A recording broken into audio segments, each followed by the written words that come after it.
Hello and welcome to what is our very first Observation Conversations holiday special. It's July 4th. Woo! Happy 245th America. My name is Wait, is Jonathan. it not America's 2021st birthday? Well, it depends on who you ask, I guess.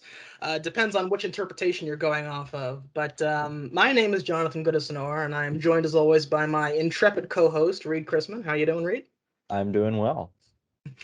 All right, well, this is exciting. I always loved July 4th growing up. It's a really fun holiday. Easily top five for me. I mean, how do you feel about it? It's for me it's like emblematic of summer. Oh Um, yeah. it's just you have that warm weather and we would have I mean you lived in were in my town for a time, but Mm. we would in the park there would be like this kind of carnival that shows up and we'd like fill the bottles with colored Yeah, sand and there'd be like bounce castles and carnival games.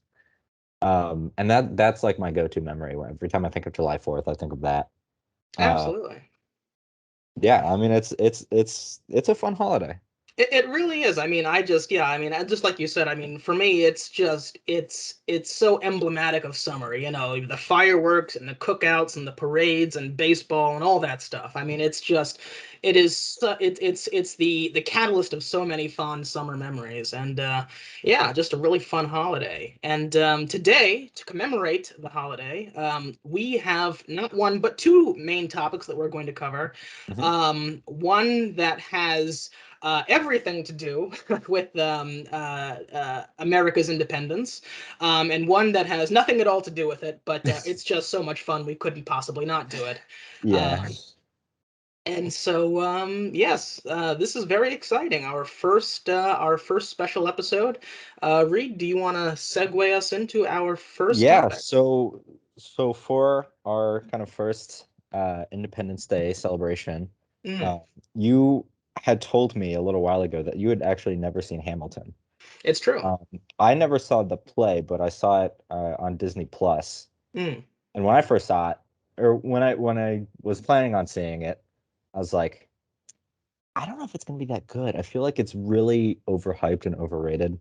mm. I'm kind of a naturally skeptical person, unfortunately, but um, it's just like I don't know if it's gonna be that good. And then I watched it and I was like, it was that good. But Yeah. but you're the one who just watched it recently, so I wanna hear what you think. How did you feel watching it? Yeah, and in the spirit of full disclosure, this was my first time actually watching the performance. I was already familiar with the music Yeah. of Hamilton just from just listening to the studio album.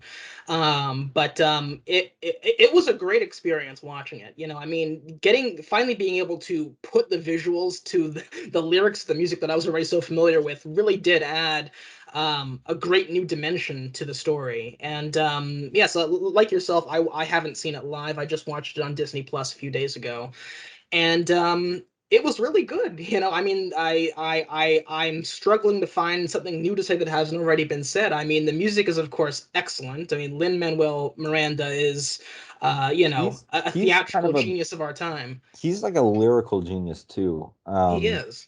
He's so good at compacting so much information Hmm. into a very small space of time. Oh yeah. Um, some of those raps, some of the fast raps. Um, The you know, cabinet battles. Yeah. yeah, yeah. Also, the cabinet that was such a cool way of doing that. Oh yeah. Kind of representing um the internal debates as like a rap battle was totally fun. I was so in love with that when I saw that, and I was like, oh, that's so creative. I wasn't expecting it at all. Hmm. Um, but just like in his lyrics, he'll even drop things that are just kind of little historical facts that you won't hear or pick up on like the first time listening to it. Or if you just don't fully know the history, you would just kind of breeze past it. But Yeah. that he's so talented. Um, there's some people, not everyone like loves his work. I know there's some controversy with In the Heights, not necessarily the movie, but the actual like Broadway production that he did. Mm. But man, can the guy write? Oh, without a And doubt. he write. Oh my God. Yeah, I mean, yeah, as you said, I mean, the guy is a lyrical genius, and I mean, yeah, I mean, I would find it almost impossible to pick out a favorite single song from the musical because there are just so many Let that I alone the line. love. I mean, yeah, let alone a line. I mean, it's nearly impossible. I mean, if I had to pick a single line, maybe I would reach first for one of King George's pithy remarks. Those were always I'll fun. send an armed battalion to remind you of my love. So I'll kill your friends and family to remind you of my yeah, love. that too. Yeah. Uh, um, ugh. Yeah, you King know, George was a very fun character. yeah, yeah, and I mean, just yeah, absolutely. I mean, and also just incredible. I mean, the choreography was incredible. The dancing was Yeah. spot on. I've Um, for the most part, there was one scene where they're like dancing around and they're all just like holding books and they're just mm, like lifting books into the air and then like tossing papers and it's just like what yeah, is this? yeah, I think the success of it is it always manages to be interesting and it lends it lends the tone that they're going for to that particular scene without being distracting. Yeah. It's not a dancing musical so much, but there are a lot of background dancers moving around doing various things, and it always kind of enhances the setting that they're trying to achieve at that particular point in the musical. Yeah, I do have to give an honorable mention. I mean, because all the actors are spot on as well. I mean, there's not a bad performance in the bunch, but I do have a particular soft spot for Daveed Diggs's Thomas Jefferson. I mean, Mm, he just plays Jefferson with just just so deliciously. Like he relishing that role so much, yeah. and you They know all must have had so much fun. yeah, and just how aloof and stubborn he is, which contrasts nicely with Hamilton, who is also incredibly stubborn. And so you have our not villain, but our kind of antagonist for the second half of the musical, going up against the protagonist of the musical. But really, they have far more in common than they would care to admit, which is what makes them, which gives them such good chemistry. But Yes, absolutely outstanding. And particularly when it came to the second half of the musical, and this was the experience I had when I was first listening to the actual songs just in the album, Mhm. is I genuinely learned a lot of history that I wasn't aware of as well just through the musical. I mean, obviously there are elements that are shortened and embellished, just to, the Yeah, sake of there's a lot dramatization. on sitting on the cutting room floor, I'm sure. Yeah, it's not a historical, it's not you wouldn't find this in as like in an encyclopedia entry. But there is a lot of genuine historical knowledge that I picked up that I wasn't aware of, as a result of the play, particularly when it came to the acrimonious election of 1800. Like I knew a little bit about how that all went down, but I always thought that it was a straight up contest between John Adams and Thomas Jefferson. No, John apparently Adams. John Adams was so far behind, like he was essentially a non-factor, and it was this competition between Aaron Burr and Jefferson, who were both Democratic Republicans, Yeah. and how essentially this fallout in ideologies between Hamilton and Jefferson led to the collapse of Washington's first cabinet. I mean, all of that stuff was just, it was just tremendous. I mean, not only is it very entertaining, but you learn a lot about a historical figure in Alexander Hamilton, who, before the musical, we all had a very vague understanding of his importance. You've heard his name as like one of the founding fathers, but you really don't know anything about him. You've heard Exactly. like George Washington, Alexander Hamilton, Ben Franklin, Jefferson, James Jefferson. Madison, Yeah, yeah, yeah. all Just those people. but they're like they're just names. And Yeah, this really gave context to that name and to see how much structure he put into the American government, how much foundational work that like I know, yeah, he was one of the founding fathers. Obviously, he built the foundation, but like yeah. We put his alone, face on the $5 bill. yeah, but beyond that, I mean, you would be hard pressed to find general knowledge about Alexander Hamilton. Like, if you're really a history buff, you might remember that he was the first Secretary of the Treasury, but then that's pretty much it, you know. Yeah. Oh, and that he died in a duel. Those are the two things that you might remember if you're a history buff. But beyond that, you wouldn't really remember much. And this musical really revitalized a legacy of someone who was foundational to the founding of this country, but we've kind of more or less forgotten about in favor of the more towering figures, like your Washingtons and Jeffersons and Adamses and Madisons, the people who actually went on to become presidents themselves, and Ben Franklin, just because he did a lot of other stuff, Yeah. tangentially on top of being He foundational to discovered lightning. independence. He invented the printing press. Yeah, exactly. Yeah. So, well, I don't know if he discovered lightning, but now that would be impressive if he discovered lightning. No, he But he invented certainly, lightning. yeah, he invented lightning. He invented lightning. Isaac Newton invented gravity, which sucks Exactly. because before he did that, we could all fly. Right. What was he thinking, honestly? I mean, Yeah, I don't know. Dumb. yeah, who Uh, signed off on that? But I yeah. do want to talk about. I want to transition a little bit to the duel, which you Mm. brought up.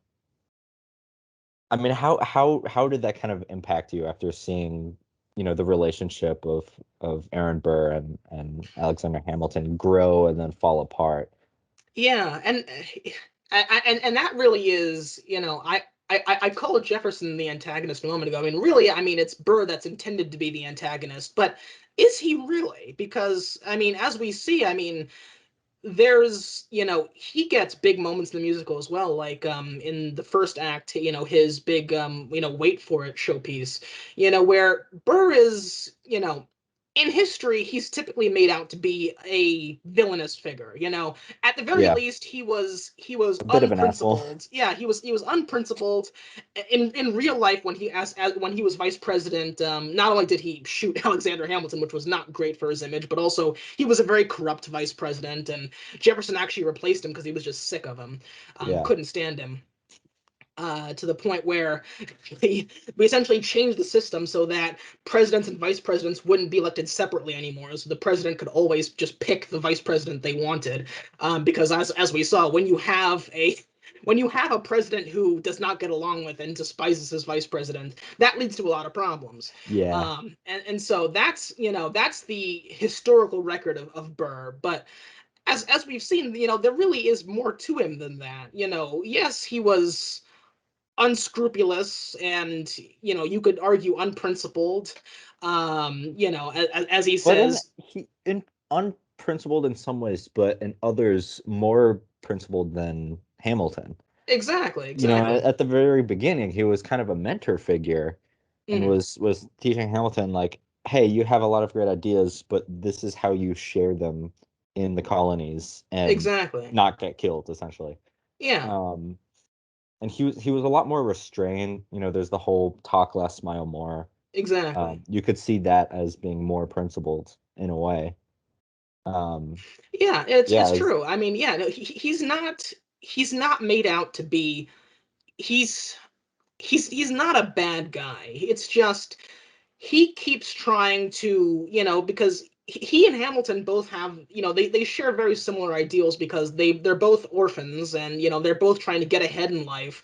And as we see throughout the musical, I mean, they lay out, Hamilton keeps appearing in all the places where Burr thinks, well, he'll have his big opportunity to prove himself, and he essentially outshines Burr at every opportunity. And you know even though Burr ends up being politically successful in his own right, it's never, he wanted to be the one that had the heroic come up story, but that's always occupied by Hamilton. Hamilton yeah, is always just that much further ahead of him. Um, you know, Burr wanted to curry favor with George Washington, but Hamilton got there first. Burr wanted to be the preeminent, lawyer in New York after independence, but Hamilton was already there.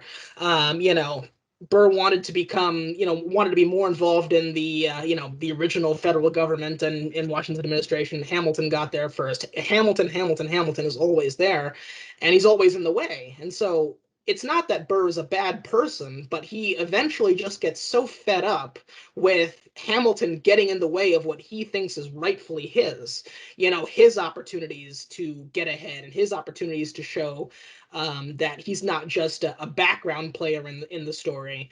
And It's that of it's course almost like a super villain origin in a way. kind It's of, like you yeah. always got the best of me. It's just kind of interesting because Aaron Burr is kind of the underdog in that scenario, but so is Hamilton, just Mhm. in general. Yeah. Um, so either way, you're dealing with an underdog story, and it's interesting to see how the same story can end in two very different ways, and how history can paint two very different pictures of these Exactly. similar people. Exactly. Yeah, I think you just put it best there. I mean, you know, Hamilton is yeah, yeah, just as you said, they were trying to do the same thing, but Hamilton was the more ideal, outcome of what could have happened, where Burr was the less ideal outcome of what could have happened. Yeah, They had similar backgrounds. I mean, Burr was definitely more privileged than Hamilton was. His parents were well connected, whereas Hamilton's parents, I mean, literally, his mom died, his dad left when he was very young, so he came from literally nothing. But Burr didn't lack any of the drive that Hamilton had. I mean, well, maybe Hamilton was an unusual case because I mean, as they literally say, I mean, Hamilton, he just writes and writes and writes like tomorrow won't come. It's just he just doesn't stop. But Burr is also very motivated, and you know Burr, he, you know, it's not that he lacks good intention, but he goes to he doesn't yeah execute well. he goes down this spiral of resentment, and that's what makes him cynical. And the fact that he becomes so cynical is what leads him to become Hamilton's enemy, Yeah, and then team up with Jefferson and Madison. And so Burr is an antagonist, but he's not without his sympathetic qualities. As we saw, I mean, at the end of the day, he just wants the same thing that Hamilton does. He wants a happy family life. He loves this woman that he literally couldn't be with because she was the daughter of a British general. He wants to be there for his daughter, Theodosia, just as Hamilton wants to be there for his children and his son in particular. And he finally wants to become a main heroic character in the story, but he can't be that so long as Hamilton keeps getting in the way. yeah. And I mean, obviously, after Hamilton essentially orchestrates his defeat in the election, that's when he finally snaps and we go to the duel. So, I think it's a great protagonist antagonist relationship, and yeah, very very well executed, and very well acted as well. It must be said. And what's interesting is that, like, it's a very emotional journey, and it's a story. I mean, Yeah. it's a story. It's straight up character development, but at the same time, these are real historical people, and this is there are plenty of artistic liberties, but it is kind of in a way a historical account. And I think that this play really rides that line super well, where it's like this is what happened, but also portraying it in a way that's narratively satisfying, Hmm. even though life can be really messy. And I think oftentimes that's what makes the best stories, or the most kind of interesting one, is when you have those complicated characters like Aaron Burr, who's well intentioned, but you know kind of not great in execution, and is constantly trying to prove himself, and like those are very real struggles. Yeah. um And and you it's feel for him by the end of he's the play not as like a well. Disney villain. He's just like, Exactly. I want to Yeah. do the best I can, and I'm frustrated because I keep coming in second place. Like, that's everyone can understand that. Absolutely, absolutely, and you genuinely do feel for him by the end of the play as well. You don't agree with him, and obviously you resent the fact that he shot and killed the hero, but you don't think of him as just being this uncomplicated bad guy. Just as you said, he's not a Disney villain. He is someone who you get to understand the perspective of over the course of the musical, and you realize that even though he's resigned to always be remembered as the man who killed Alexander Hamilton, he wasn't without his redeeming qualities. Yeah, And at the end of the day, even though he did do that, I mean, he was hero of the revolution in his own right. I mean, he had a very dignified war career, and it's just politics that essentially led to his downfall. But it wasn't for lack of valor and yeah. wanting to And he protect his was country. I don't quite remember because it's been a while since I actually saw Hamilton, but he was really remorseful after the his uh after he shot Hamilton, wasn't he? Yeah, yeah, he Or was. like he also intended to put his pistol in the air or something like Mm, Hamilton did. I yeah, thought like it was kind of an accident um that he won that duel. I yeah. don't do you Well, remember exactly what happened? Because yeah. Well, essentially, he suspected that Hamilton might raise his pistol in the air and just fire into the sky. But before the duel, he noticed that Hamilton was wearing his glasses, and he was closely inspecting his pistol and all these different things, these little things that led him to the conclusion, oh, he's not going to do that. He's actually going to try to shoot me. And so yeah, when we get to our 10 paces, I'm going to shoot him first. And by the time he turns around and aims his pistol at Hamilton and pulls the trigger, he doesn't have time to realize that Hamilton's raised his pistol into the sky and he yeah, shoots him. So he regrets that he arrives at the conclusion that Hamilton was planning to shoot him before the duel, but he regrets after the fact upon realizing that Hamilton actually raised his pistol to the sky, and he shot him anyway. So. yeah. And what an incredible kind of show of honor. Mm, Like that kind of I mean it comes up twice because there's two duels in the play. There's mm. um between Hamilton and Burr and then between Hamilton's son. But the idea of just Three actually. There's also one in the first act between the general Charles Lee, the one who was going around, saying that Washington wasn't a fit general to lead the war effort, yeah. and then um, I believe it's Lawrence Lorenz, Hamilton's friend. The two of them Right, have a right, right. duel, Yeah. yeah, and Lawrence shoots Lee in the shoulder, yeah. Yeah, but just the idea of like, raising your pistol into the sky is kind of this ultimate show of, Mm, I don't care what happens to me. It's not worth killing a man over. Um, like the fact that he gave that advice to his son and then his son died because of it, right. but also died with honor was, I mean, that was powerful. Very, very, very powerful. So, yeah, I mean, I just have to say, I mean, it's Hamilton. It really is a modern masterpiece of musical theater, certainly, and I think just theater in general. I mean, it's certainly been the biggest cultural phenomenon in musical theater in God knows how long.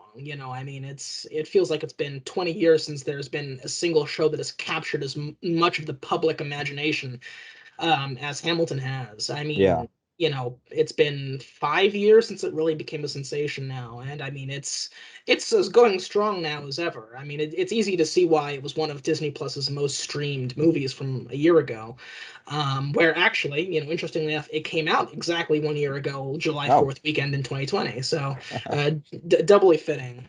yeah.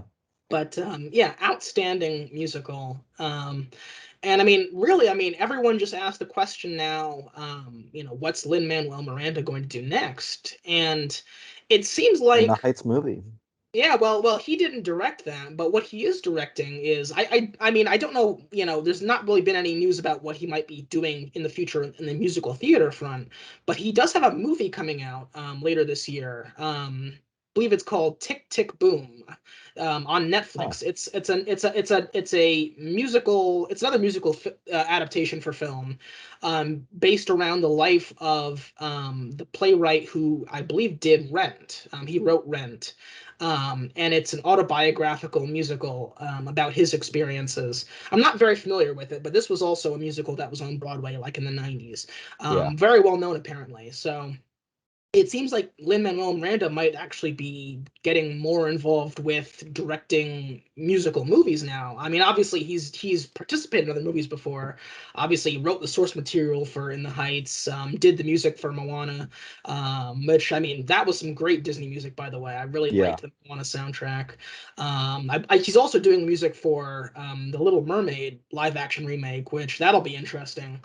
Um, I was about to be surprised and be like, they're doing a Little Mermaid remake? Of course of they're course doing a they Little are. Mermaid. Yeah, Of course they are. I they're I don't they're know doing why them I all. got surprised for that brief second. Yeah, they're Um, doing them all. But it seems like he's taken over Hollywood now, which good for him because I mean, yeah, yeah, I mean the man is talented. Like, extremely.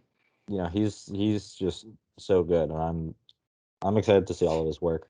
Yeah, Um, absolutely. So yeah. so I have to say, and also just one last note. I mean, as far as recordings of live performances, I mean, it's not an adaptation. It's just a straight up recording of a performance of Hamilton that was done in, I believe it was like June of 2016, It somewhere was in it there. was early on because it still was the original cast. Exactly, yeah. And so I have to say, as far as recordings of musicals go, I mean, I can see why people say this is easily one of the greatest musical recordings of all time. Because the camera work is very smooth, it's very skillful. I mean, you're always focused directly on the action that's happening on stage. It is a really, really well done recording on top of just, recording a really, really good musical. So I want to say that as well. Yeah, and there's kind of a weird because there's a big difference between musicals and movies. Mm, Because I mean, they are different types of media, but if you focus sincerely on like the actual image, for a musical, you're kind of completely stationary. yeah. Whereas for a movie, you have all these different shots, and then of course there's movie adaptations of musicals. Hmm. And then this is like leaning more to that musical side, but because there are different shots, you see stuff that you can't really get um, if you were just like a regular audience member. Yeah. Um, It's you know, true, I yeah. I don't think it quite makes up for the impact you get Yeah, when you're like actually watching it live. watching it live. Yeah. But just the fact that they decided to do kind of multiple different camera angles and they had some like aerial shots so you could see the light projections on the Mm. floor. Um, I thought it was kind of cool. It was It's very cool, yeah. Yeah, you don't see it too often because you don't really watch recordings of musicals too often, but I thought it was Yeah. kind of interesting. Oh, absolutely. And I mean it's even after having watched it on Disney Plus, I still would like to see it live just because it almost Oh yeah. felt like cheating, like watching this incredible show just on my little phone screen. It's like, Oh, you watched it on I your phone? well, I was I it was Oh the my only God. option available at the time. But you know, even still, I would like to see Hamilton live just Yeah. because I mean I'm sure it's a completely different experience I mean, give um it give it 5 more years in and maybe you person. can get a ticket easily, but Yeah, 5 years, maybe 10. At some yeah. point in our lifetime, I feel pretty confident. So, So I know we want to move on, but first I just want to ask one kind of the most controversial question surrounding Hamilton when it first came out was how did you mhm. feel about the casting? Did it bother Oh, you? Was it like even noticeable? yeah, Because I mean, I think it was brilliant, honestly. I mean, it's very much in keeping with what Lin-Manuel Miranda has kind of become known for, which is with In the Heights and now this one. I mean, these are New York stories on top of just being stories about the things that, he's talking about. I mean, obviously, In the Heights was very literal. That's a story that's set in a yeah, neighborhood yeah, of Manhattan. But Hamilton is also a New York story. I mean, a New York success story, really. I mean, Hamilton, he came to New York, made his name there, rose to immense prominence there. It's an immigrant success story, which is so synonymous with what New York is, what's in the DNA of New York City. Yeah. It's exactly what happened with my parents and grandparents. When they first came to this country, they came to New York, and that's where they got their start. And so, it really resonated with me in that way, because I mean, I think it just made it a lot easier for a lot of people to be able to see themselves in what was happening in the action of the musical. Quite frankly, you know, I think if they had tried to do this musical, um, with a historically accurate cast, shall we say, which would be Typecasting, yeah. exactly, which would be 100% white virtually, Yep. then it wouldn't have worked. I mean, it just I don't think it would have worked, because you have these styles of rap and hip hop and different things that are so synonymous with the African American community and the Latino community. And I mean, obviously you do have some white characters and some white actors, but I think that the people that they did get, filling the shoes of these towering historical figures like George Washington, making George Washington a black man, I can't tell you how powerful that is. I mean, and that's why I think it made it a masterstroke, because these are figures that you have immense respect for, but you can never really see yourself as them. Yeah. And so to see these characters being portrayed by black actors and Latino actors, I thought it was brilliant. I mean, it gave credence to the musical stylings of the musical, but also it just spoke to what it was trying to convey, which is being able to put you know underrepresented perspectives in the shoes of this quintessentially American story. And so I had no issue with it at all. I thought it was brilliant. And yeah, it spoke to Lin Manuel Miranda, spoke to the music, it spoke to the city of New York. I loved it. And yeah, what did you think? I really like your comment about the immigrants, because the Americas were colonies, so Mm, everyone who lived there literally were immigrants, and I think yeah. the idea of stripping away kind of that outer shell of race and skin color, and showing Mm, like you know by portraying these historical figures using people of color, you're like, yes, George Washington wasn't black in history, but he was an immigrant. And you can see yeah. that more clearly through this. And I thought that was actually really cool. So I really appreciated that comment. Yeah, I mean, I thought it worked really well. It's a little, um, yeah, I mean, it was a little confusing at first for me, because I was like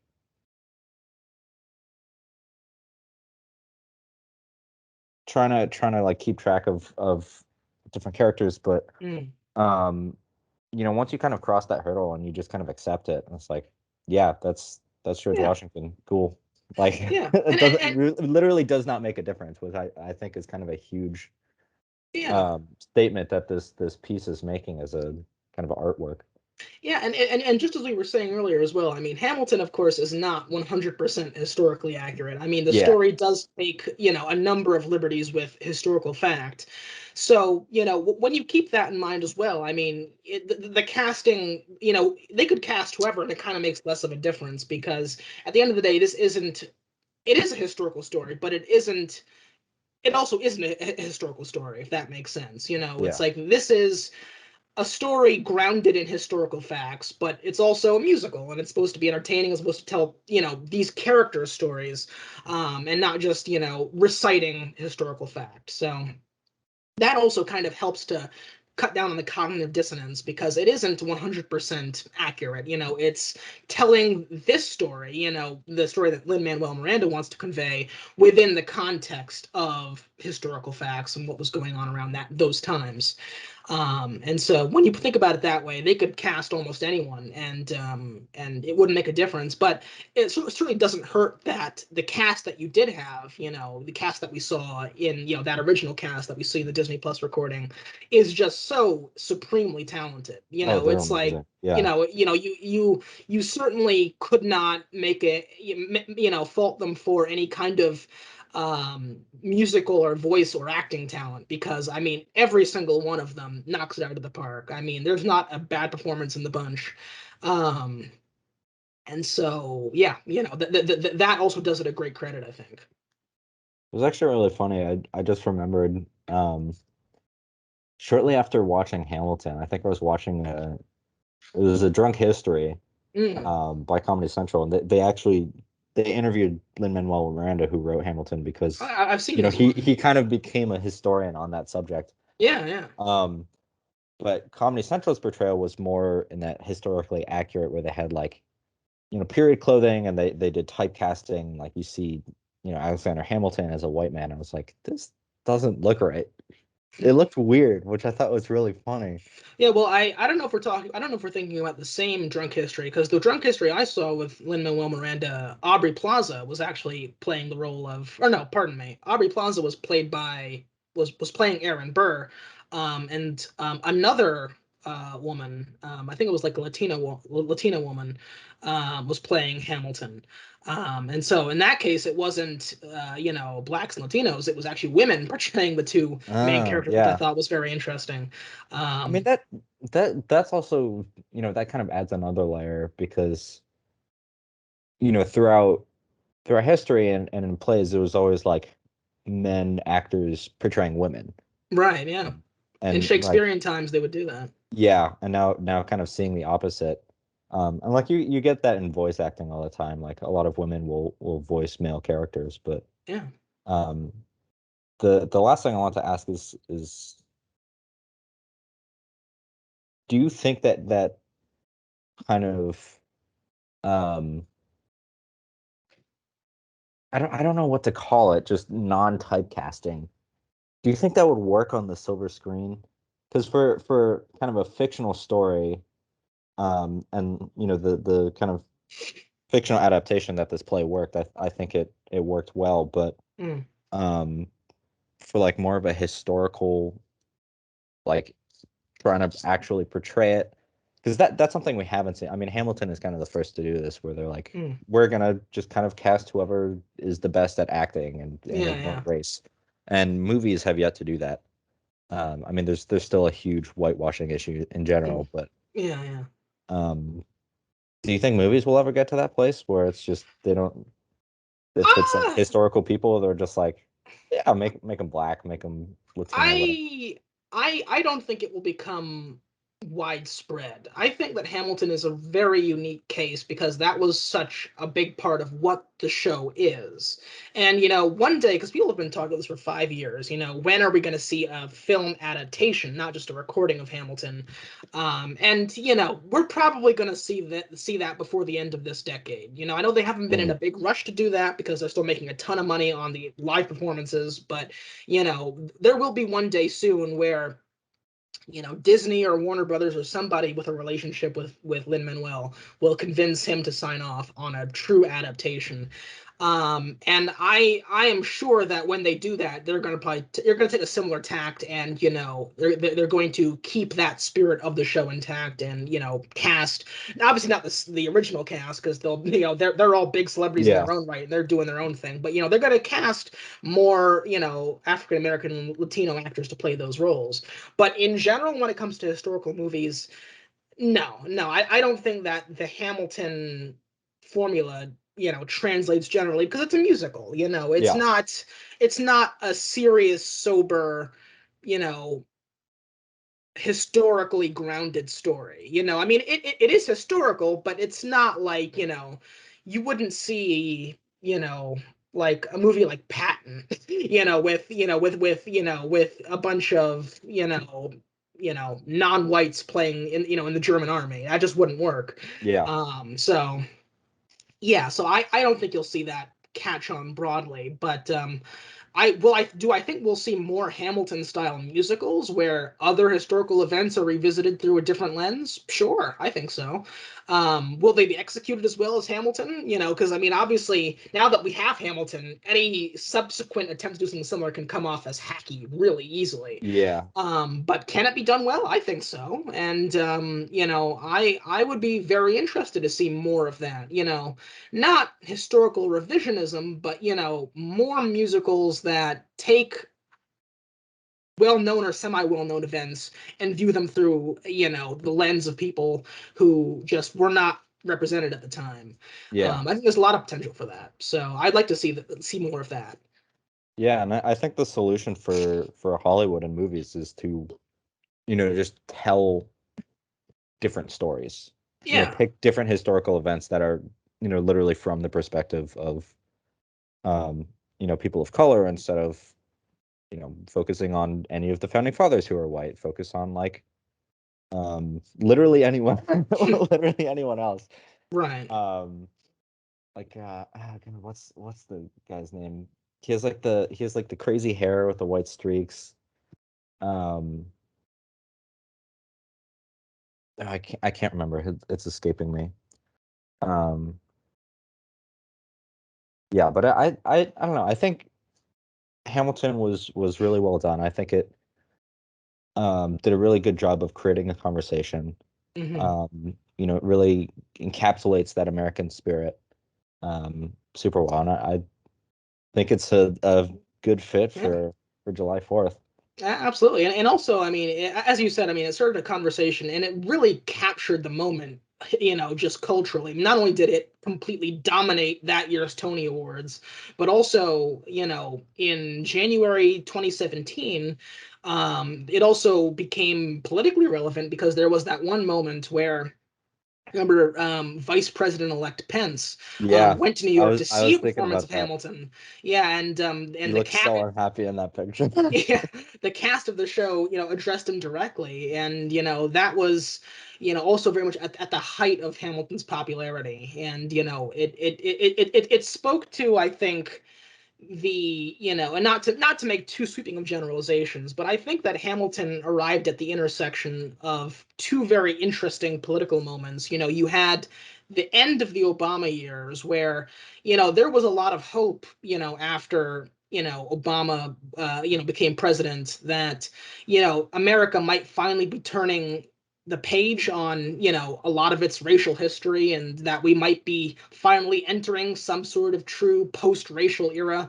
Obviously, we look back on that and it sounds horribly naive, but it's true. Yeah, and yeah. Yeah, I mean, it sounds horrifically naive looking back on it, but 10 years ago that was the sentiment. People were thinking, I you mean, know that's still ultimately the goal is of to, course, of course, I mean, yeah, that, right these injustices throughout history and yeah, kind of no, create an even playing field. But of course, that's always the goal. But after 50 years of progress since the civil rights era, culminating in the election of the first black president, there was a lot of hope that we might finally be getting to that point. And Hamilton obviously captured that perfectly because that was at the very end of the Obama years, and you have obviously a lot of non-white actors playing the founding fathers of this country. Um, which was momentous. And then you carry that over into the very beginning of the Trump years, which obviously Donald Trump represents the backlash. I think you could very easily say the conservative white backlash to so many of those Obama-esque principles and ideas, and that higher purpose of racial reconciliation. And Hamilton really spoke to that greatly as well, as in opposition to it, and yeah, demonstrating that culturally, you know the country just the country isn't asking for that anymore. The country, from a cultural perspective, is far more attuned to Hamilton's sensibilities than Mike Pence's sensibilities, as we saw encapsulated in that moment from January 2017. And so Hamilton, not only is it brilliant, a brilliant work of art, but also it arrived at just the moment where I think it captured the peak of its cultural resonance. And a big part of that is politics. I think that's inescapable. yeah. No, I think that's completely right. And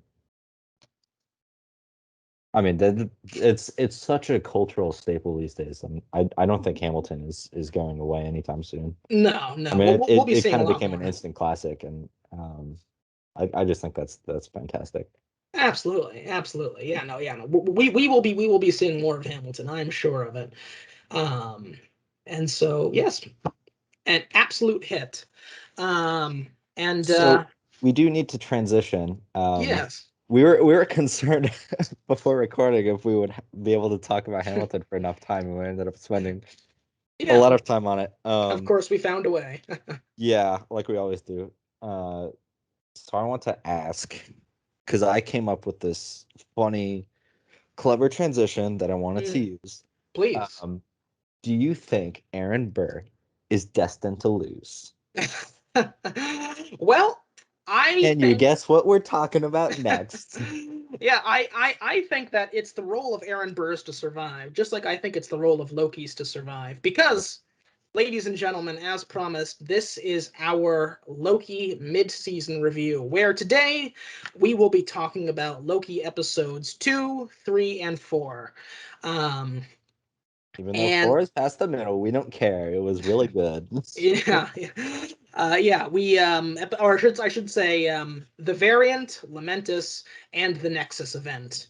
Mm, And my goodness, there is a lot to unpack here. Of course, we already did an episode reacting to episode one. That was a really very, very strong opening for the show. Introduced us to this whole new corner of the Marvel Universe in the Time Variance Authority.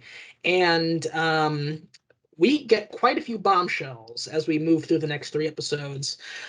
So, for all you out there, be warned, this will be a full spoiler recap of episodes 2, 3, and 4. For anyone who doesn't want spoilers, suffice it to say, it's really good.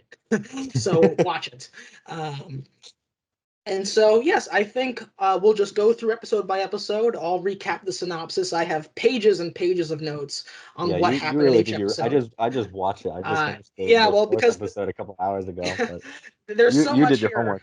Yeah, there's so much here. I didn't want to miss anything. And so we'll recap each episode and then we'll step back and look at the big picture of where we are at this point in Loki. So let's start with episode 2, The Variant. So we open up a TVA squad led by Hunter C20. They arrive at this Renaissance fair in the 80s in Oshkosh, Wisconsin, of all places. It's very clever because at first you think that, of course, it's the TVA. They're going to the actual Renaissance. But Yeah. no, it's just a Renaissance fair in Wisconsin in the 80s. And this TVA squad, led by C20, they get ambushed by the hooded figure we saw from the end of episode 1.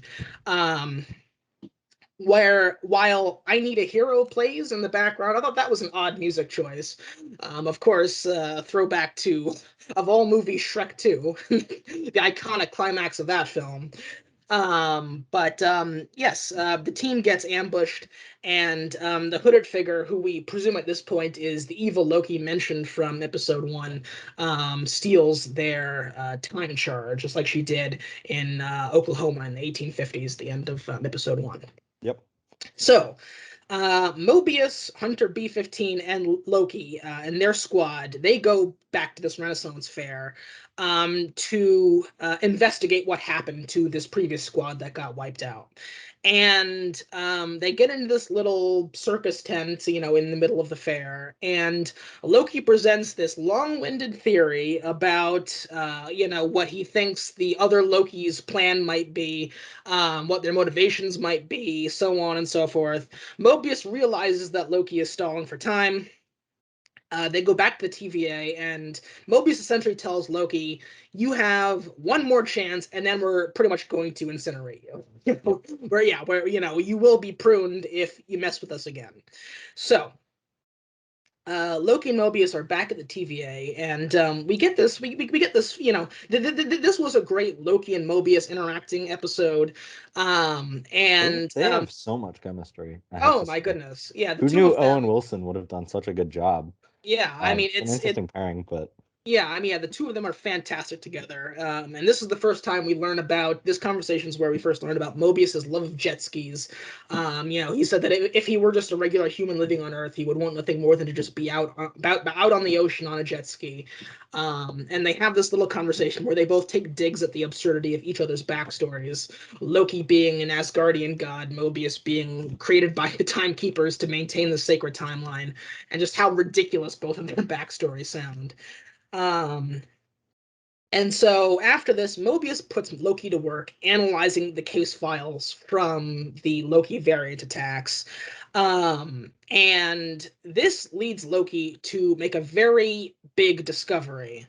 Essentially, he realizes, and he presents this to Mobius using his poor unfortunate salad as an example, that if the variant were to be hiding in apocalyptic events, the deviations that they would create would not register with the TVA because, of course, you could mess with whatever you want in an apocalypse and it wouldn't matter because everything's about to be destroyed anyway. So, hence why it would be a perfect place for the Loki variant to hide. Um, and so, Judge Renslayer gives Mobius permission to go with Loki to test this theory, and they go to Pompeii in 79 AD. Of course, minutes before the town is about to be obliterated by Mount Vesuvius. And Loki makes a big scene. He causes all this chaos, causes a panic just as the volcano is exploding, and Mobius realizes that Loki is correct. There was no deviation generated because the town is about to be obliterated anyway. Yeah. Um, and so they Loki and Mobius go back to the TVA archives and they trace back the kablooey gum that they found that Mobius found in 15th century France. And they realize that this gum was only manufactured in the late 2040s and early 2050s by the Roxxon Corporation and their Walmart like subsidiary of Roxcart. So it's this very specific product that's only made at the very specific time in this very specific place. And they start looking around. Well, what are Roxxon related apocalypses that are occurring around this time? And that leads us to an incredible sequence located in, of all places, Alabama, Haven Hills, Alabama, in the year 2050. So Loki, Mobius, B-15, and another TVA squad, they go to Haven Hills in 2050, which is about to be wiped off the face of the map by a Category 8 hurricane, which is an idea that's particularly depressing because, of course, as in our reality, the scale for hurricanes only goes up to 5. There's nothing stronger than a Category 5 hurricane. So Mm. by the 2050s, they're saying hurricanes will become so massive and violent, we will need to add new levels to describe just how bad they are. Does the hurricane scale also work the same as the earthquake scale, where it's not actually linear, but it's Well, I like believe an the hurricane exponential? scale. Yeah, with hurricane scale, it's essentially it's measured based off of wind speed. So if the hurricane wind speed, average wind speed falls within a certain bracket, that's the level that it is. You've got Okay. tropical depression, tropical storm, hurricane category 1, 2, 3, 4, 5. And I think like the top.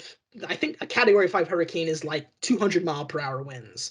So Okay. that gives you an idea for what a Category 8 hurricane might be. It's incredibly violent, which is what makes it a perfect place for the variant to hide because this town is about to be wiped out. And so Loki and the team investigate. Um, Mobius finds C20, who's in a trance. She keeps repeating, "It was real, it was real, it was real." She eventually reveals that she revealed to the Loki variant the location of the Timekeepers. Mhm. Meanwhile, Loki goes off with B-15, and they Loki interacts with, essentially they run into this random guy who's crazy shopping for plants in the middle of a massive hurricane. But of course he's just possessed by the Loki variant. That Enchanted. Yeah. enchanted, yes. That person then enchants B-15, who then enchants some other guy, who then enchants this big redneck guy that tries to fight Loki. And then eventually, this chain of people ends, and we get the reveal of the actual Loki variant, who, as we speculated, is Lady Loki. Lady Loki, played by Sophia DiMartino. Lady Loki says this isn't about you, and she uses the time pad she stole from C20 to open a door to the TVA. Loki follows her in, and as this is happening, there is a simultaneous bombing of the sacred timeline using all of the charges that Lady Loki stole from across time, Yeah, she kind leading of to hotwired them together. That part exactly, actually kind of confused me because they're timeline like reset devices. So all yeah, they do is destroy things that aren't supposed to be in the sacred timeline. yeah. So how do they did she like mess with them or was it just like not explained or because I that think part was a little either confusing to me. It was like how would they actually destroy the timeline if they I think that may have been the crisis, is that she was using these charges to destroy timelines that weren't messed up, and so she was essentially, it's like removing the threads from a piece of clothing. She was just unraveling it by just pulling the string out and out and out. Um, because the sacred timeline, as we've seen, is not one timeline. I mean, it's these infinite different threads, and when there's a variation, that thread needs to be pruned. yeah. And so I think that's what she was doing. But more than that, I think it was just a distraction, because really she doesn't care about the sacred timeline. She just Yeah. wants to get the TVA emptied while they're dealing with this crisis, so she could then go in and then confront the timekeepers. Um, that's my theory for why. But we don't really revisit that crisis again in episodes 3 and 4. Yeah, which was a little unfortunate because it was, such a big cliffhanger. I was like, Yeah, oh, is this going to become kind of this, Nexus Universal War thing? exactly. Because they hype it up as such a bad thing and then it just kind of disappears.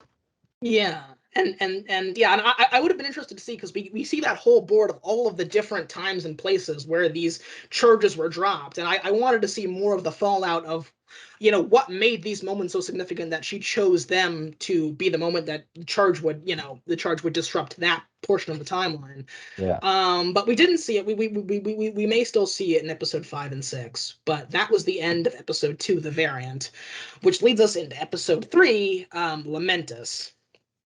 So, this show has great openings, just openings that make you go, "What the hell is going on?" I think episode 3 may have taken the cake for just what the hell is going on, because we open up in this tropical tiki bar, and we see the variant, Lady Loki, interrogating C20, just like having this casual conversation in like an islands. If you're familiar with that it's like a Caribbean themed chain restaurant. Hmm. Um, but then the illusion is broken when Lady Loki asks C20 where the timekeepers are, where they're located, and then she's kind of like, "What?" And she essentially she jumps forward, very much WandaVision style, into nighttime, at the same bar, and C20 is kind of like put back at ease again, and then she tries to ask her again, and that's essentially the process through which she got the information she wanted out of C20.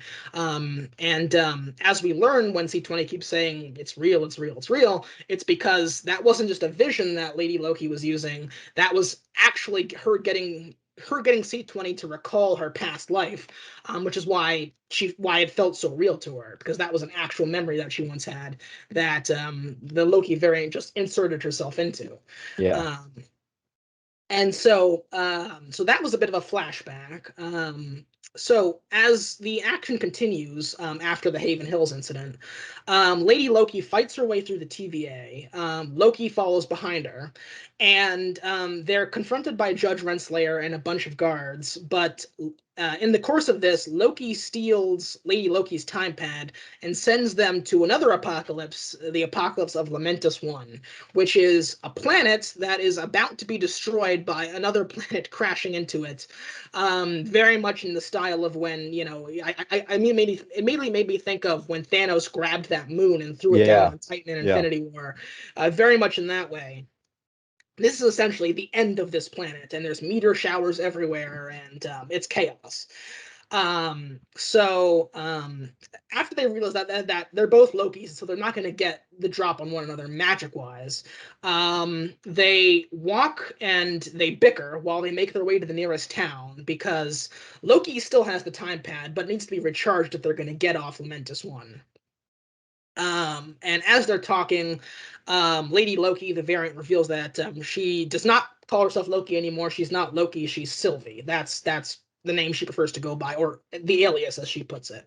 Mhm. Um, and so, of course, they're not going to find nearly enough power to power this thing in this little town. But they learn that there is a train leaving for what they call the Ark, a giant spaceship that's essentially the last hope of the population of Lamentis, or at least the rich of Lamentis, as we see, to get off this planet before everything ends.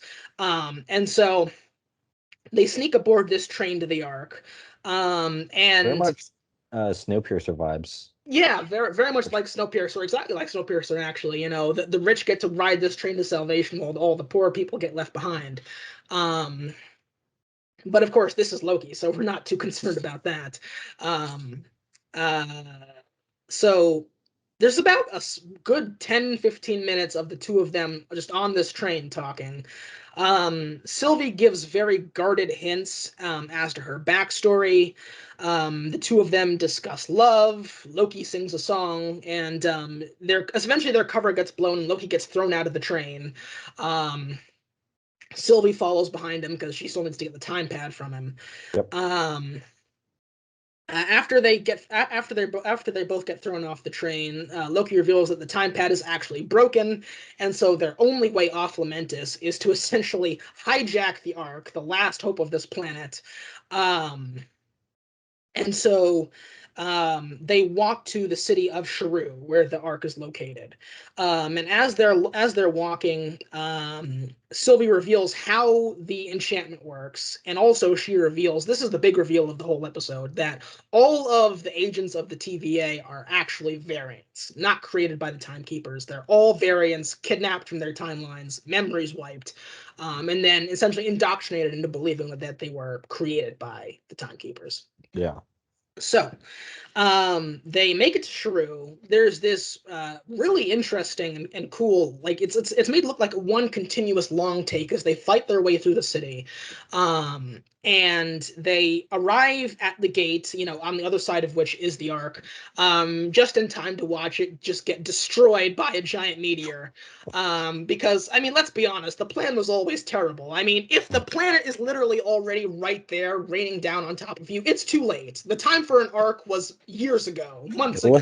Let's launch a spaceship upwards where the meteors are coming from. And Exactly. Like, I hopefully mean, won't get hit. yeah, I mean, honestly, I mean, and you could, like, throughout the episode, you could always kind of tell that this is a terrible idea. It's not going to work. Yeah. There's a reason why, in the what was supposed to happen timeline, the Ark never gets off the planet, regardless of what the Lokis might do.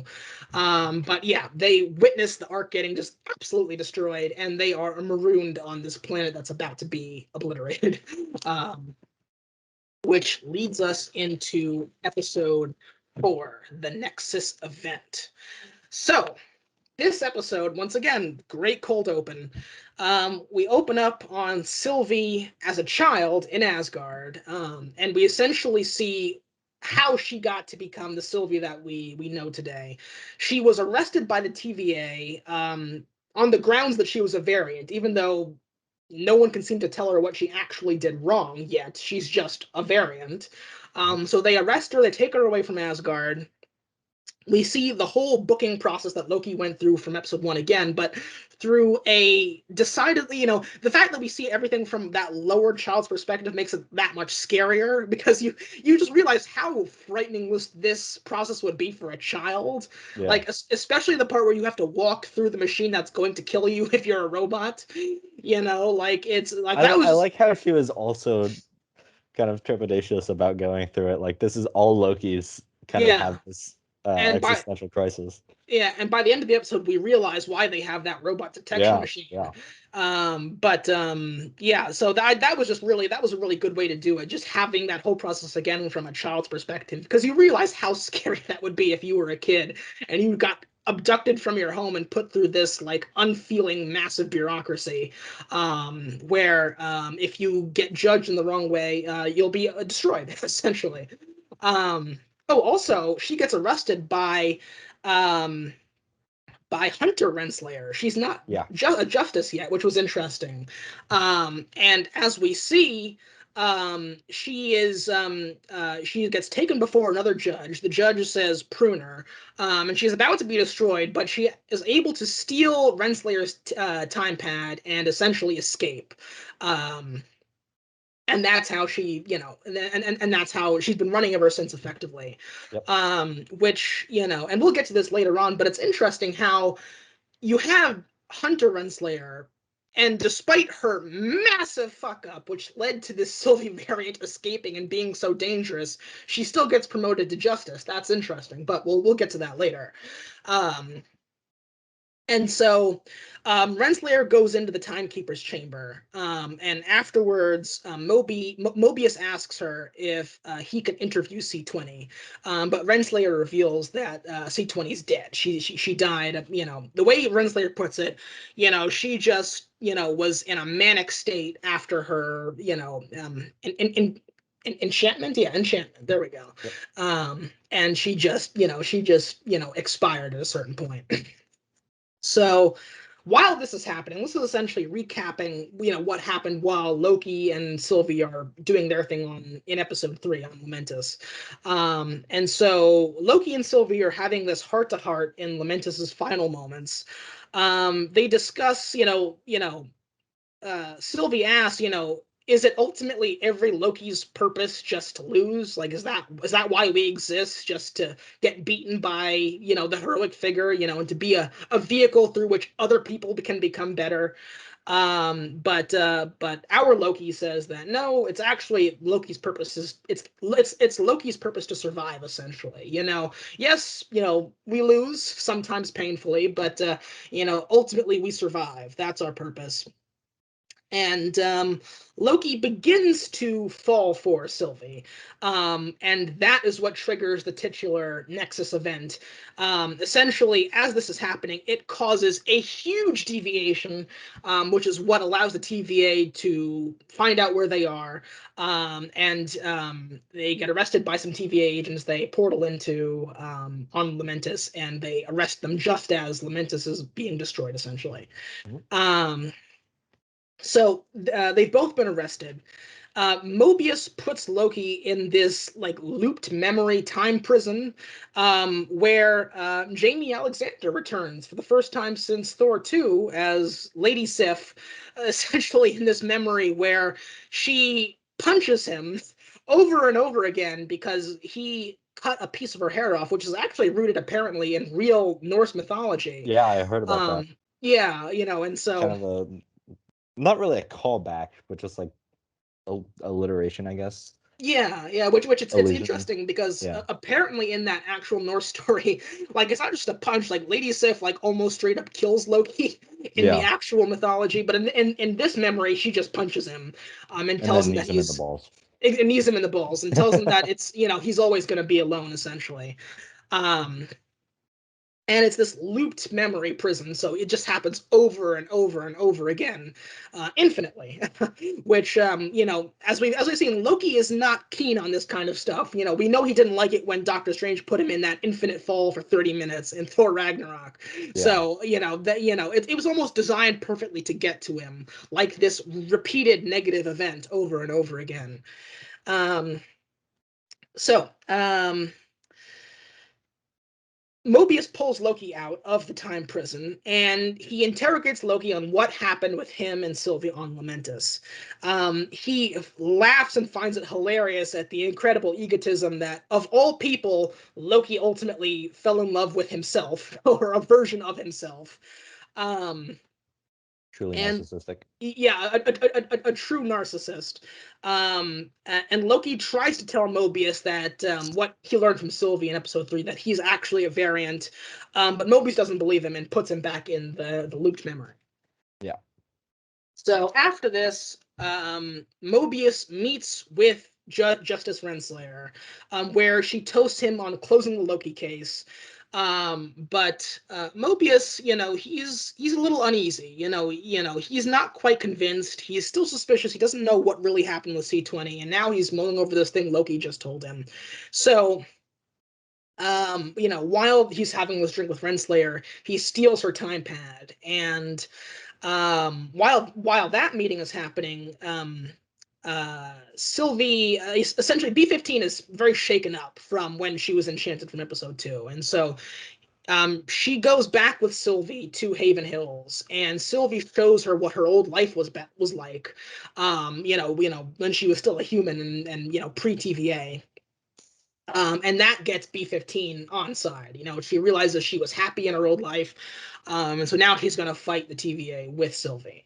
So Mobius has Renslayer's time pad, and he goes to C20's file, and he sees that C20, she didn't die of just going crazy from being enchanted. She died because she realized that, she was a variant and she was abducted, and that she got pruned as a result. Maybe by Renslayer herself, we're not sure. The footage cuts off.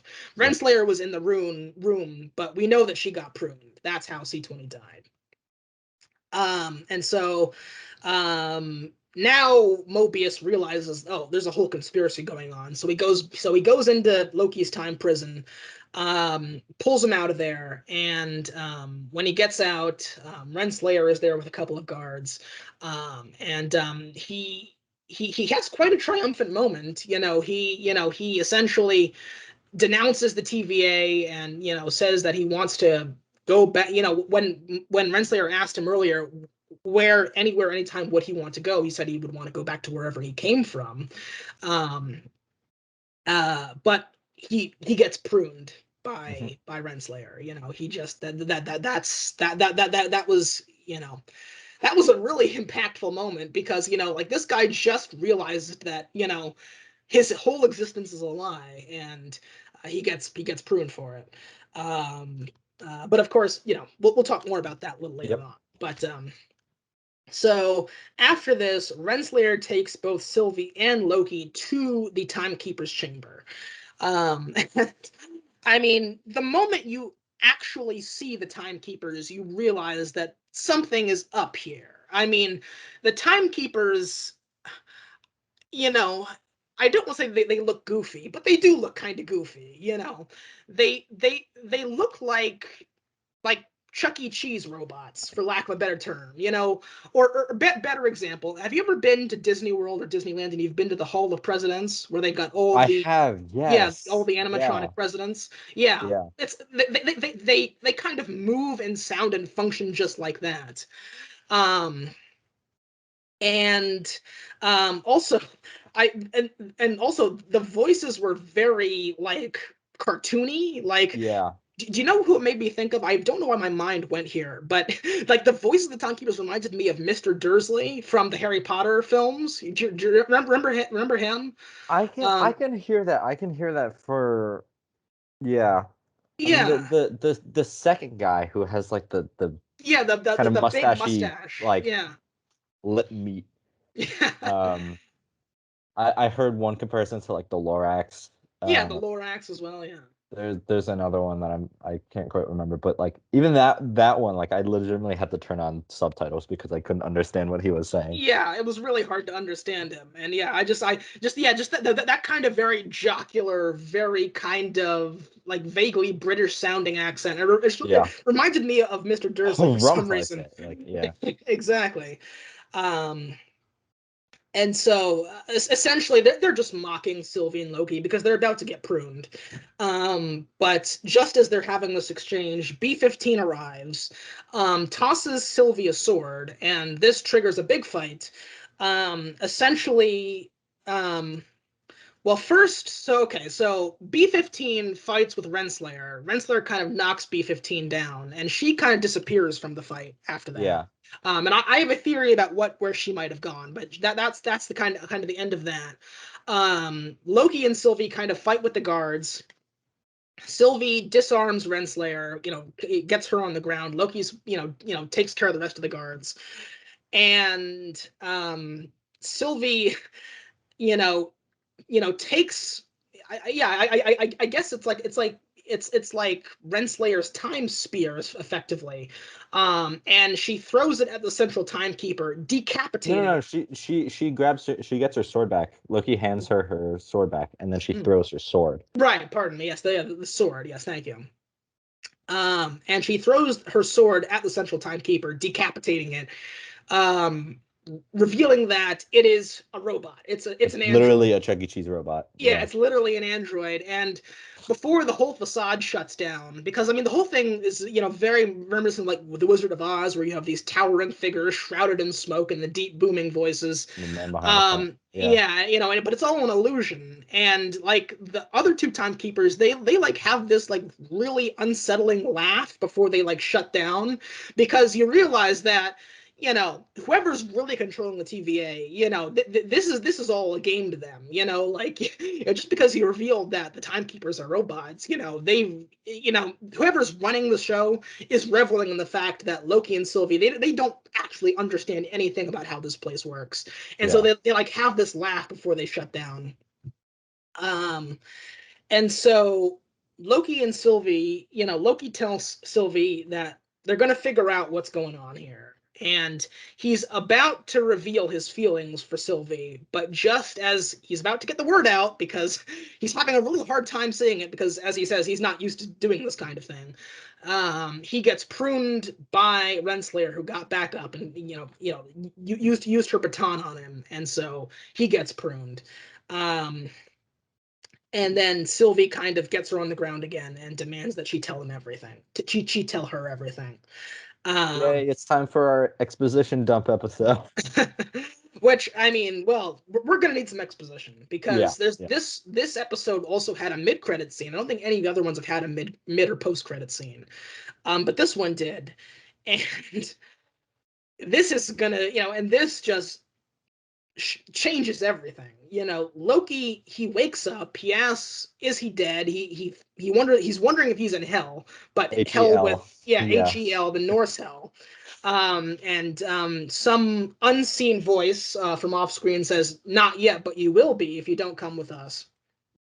And we see that he's landed in a devastated New York, and he's being faced with classic Loki, played by Richard E. Grant. We were wondering who Richard E. Grant was. I was not thinking this. It's like classic Loki with this like really hokey, like old school '60s Loki getup. Um, boastful Loki, but I just call him Black Loki, because I mean, he's like this big black guy with like a Thor style sword, but it's like a wrench and like some Yeah, like, it's a yeah, piece of cast iron. rail Yeah, like a chain rail. rail and then like a piston handle. Yeah, like some kind of piston. So classic Loki, Black Loki, Kid Loki, and of all things, Alligator Loki. Um, and then we cut to black, and Yeah. that's the end. Oh boy. So those were our episodes: the Variant, Lamentus, and the Nexus event. Wow. Oof, so much. So Right off yeah. the bat, I will say once Mobius got pruned, Mm, I kind of had a theory about this when I saw other people get pruned, but I had as soon as he got pruned, I was like, oh, he's not actually dead. It's not mm. killing them, it's just teleporting them somewhere else. That was my Yeah, prediction. I ended up being right. yeah, I wanted to give you credit, because in our episode 1 review, you were you had said that when the essentially the pruning charges, the time charges that the TVA leaves behind, I thought that they just deleted errant elements of the timeline, but you said no, they just delete that whole timeline because it's corrupted now. Yeah. And you ended up being correct. That is how the pruning works. It just Well, deletes the. so we're both right and wrong in a way. Mm, You were right about the charges because that was why I was confused about the charge bombing because when you see them go off, it doesn't just incinerate everything. It just incinerates the things that are like wrong. yeah. So like in the latest episode, it incinerates the toys because they're not like where they should be in this timeline because you know Lady Loki was playing with them as a kid, but it doesn't like destroy the ground or any of the furniture or like so it only removes the stuff that's not supposed to be in the sacred timeline. Hmm. And that's why I was confused, because if you put a charge like that in a regular timeline, it would go off, but it wouldn't actually destroy anything because there's nothing to destroy. Mm. Um, so that's how kind of that's Unless it how I saw does. that. We yeah, Unless yeah, we don't know for sure, but based on the visuals, that was the understanding I got. So I was a little confused by that. But um, yeah, with that like baton pruning, I was like, they definitely don't just die. mm, They gotta be teleported somewhere else. Um, and my theory with this kind of destroyed New York landscape, mm, um, is that there's essentially my prediction is that there's essentially two timelines. mm, There's the sacred timeline, and then there's the timeline where you put everything else because you can't destroy them. mm, Um, and I think that's why like all these buildings are kind of in ruin, because imagine just taking like the New York City skyline and then like dropping it onto the ground. mm. And just it would just kind of fall apart like that. Yeah, yeah. Um, but I don't know. I don't know. We're gonna have to wait and see. I think I'm Yeah. very curious. I'm very curious to see what happens. Yeah, which I mean, yeah, I've got a few theories. We're going to do some theorizing, in a little bit. But I just wanted to start off by saying, one thing about, I mean, okay, so I want to give a score to these three episodes because we said that episode one was a 10 out of 10. Mhm. Um, and so I want to give some scores to episodes two, three, and four, and then just mention some little notes I had about each. And then we'll do some theorizing. Episode two was great. Episode two was the first time, like, as much as I loved WandaVision, I never really went back and rewatched any of the WandaVision episodes. Like, I watched them the first time and enjoyed them, but didn't really return to them. Episode two is the first episode that I actually went back and rewatched just to get more out of it the second time. I didn't even do that with episode one. So I think that episode two it wasn't quite episode one, but it was close. I would give Yeah. it a 9 out of 10 for me for episode two. The variant was excellent. Um, and I wanted to give a special mention to the Haven Hills sequence, the last 15 minutes of the episode, because I've been thinking about this. Episode two came out like 3 weeks ago now. So, I had a lot of time to reflect. And for me, the the Haven Hill sequence is my favorite disaster scenario that we've seen depicted in the MCU, or my favorite apocalypse scenario that we've seen depicted in the MCU. Not to say that the other ones were not good, but I mean, in the past we've had, alien invasions, swarming robots, sky portals, infinity stones, yada yada yada, and that stuff is all cool. But there was something uniquely impactful about nothing fantasy, nothing sci-fi, Just just a a regular massive, ass hurricane. yeah, just a massive hurricane because that's so relatable. I Yeah. mean, I live in South Florida, so I've lived through hurricanes, both here and of course you and I. We were both in middle school when Hurricane Sandy hit, Yep. back in 20. I want to say 2012, I think it was, or maybe 2013. I think it may have been Eh? 2013. Uh, Yeah, 2013 sounds more right. yeah, and it's just it's eminently relatable because I've had experiences living through situations like that. Just watching a hurricane approaching and then it's on top of you and just the unbelievable winds and the lashing rain and things are falling down everywhere. Obviously nothing to the scale of what we saw depicted, but I mean that was just really cool how they did that. Where when we first sweep into the scene, we're seeing the like idyllic image, the advertisement for Haven Hills, which also that just idea is cool because you have the Roxxon Corporation, which is this big conglomerate, and we've seen them. They've been in the MCU before. We've seen them like in the Iron Man films. Not been a big plot point, but they're in the background. What? Um, Have they really? I yeah, haven't yeah, noticed that. Whoa. yeah. They were in the background of Iron Man That's like One. that's like the B&L equivalent of Pixar. Exactly, Except for exactly. Wally, which, obviously was that was like the entire plot. But Right, exactly, yeah. And so yeah, it was in the background in Iron Man 1, and now we get to see how this company, just very much like BNL, has just branched out into everything, including manufacturing and retail, so much so that they just have this company town that's just owned and run by the corporation, whose centerpiece is, I mean, you have the factories in the background producing the products, then you have the massive store in the middle of town that sells the products, and you have all the people that work for the Roxxon Corporation, who get paid by the company to then go buy the products at the store. Um, and because they're just, this massive polluting corporation that doesn't care, they brought about their own ruin in the form of this hurricane that's going to destroy their entire town. Um, and it was just, to go from that billboard to seeing the state of the town, where literally the water level has so encroached, the beach is gone, it's flooded several blocks inland, buildings are literally collapsing, exploding. I mean, it just, it felt really impactful, and it felt really relatable. And of course, when the TVA actually arrives there and they enter the store, you hear the hurricane siren, just as you would in a real, coastal community.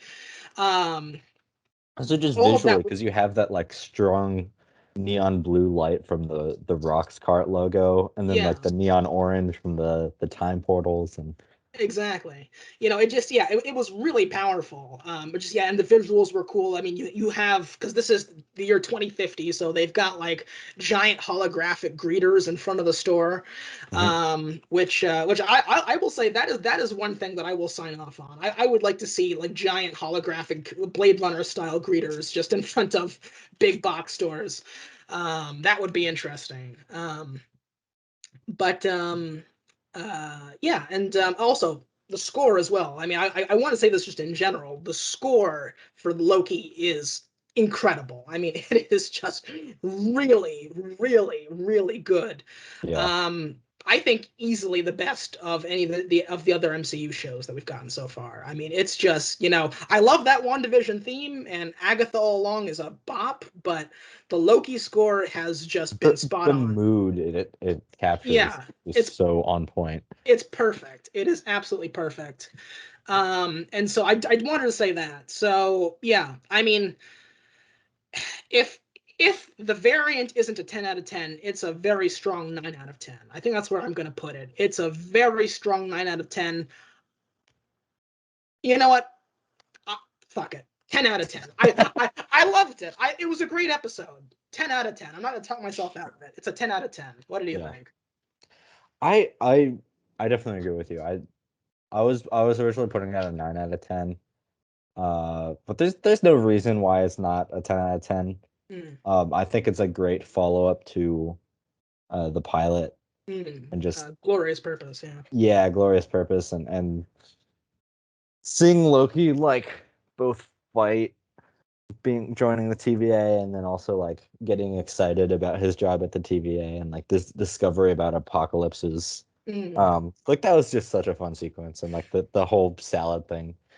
Um, And it's great payoff for Glorious Purpose too, because Glorious yeah, Purpose essentially existed to explain the rules of the TVA to us, and then we got to see that practically applied in episode 2 when they go to the Ren Fair and Pompeii and eventually Haven Hills. yeah, So those rules are um they're explained in the first episode, and then we see them demonstrated in the second one, and then we also see them broken by the end of the second episode, exactly. because there's this discovery that you can do whatever you want in apocalypse events. I'm like, Hmm. that's just like great writing. That's such a clever solution to kind of Yeah, and it makes perfect these sense too. arbitrary rules that the writers made about how the TVA works and how the timeline works.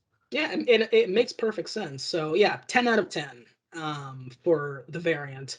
So moving into episode 3, Lamentus, I gotta be honest, coming off of the previous 2 episodes, this one was It was a, weaker. yeah, it was weaker. It That's a was good way weaker to put because it. there's no TVA in it.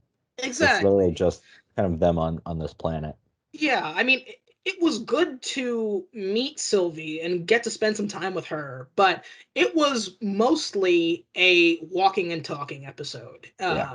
And because episodes 1 and 2 moved so quickly, and there was so much new information and so much action and so much time travel hijinks, and you had Mobius and Renslayer and B-15 and all these characters that you're really, you're enjoying spending time with. And now you're just on this doomed desert planet. um it, Also, just side note, when Sylvie and Loki are coming up on that small town, did you get Mandalorian vibes from that as well? Because it felt a A little little like, bit. yeah, I it felt a little bit like a that. little bit, yeah. A little bit For like me, the Tatooine, maybe.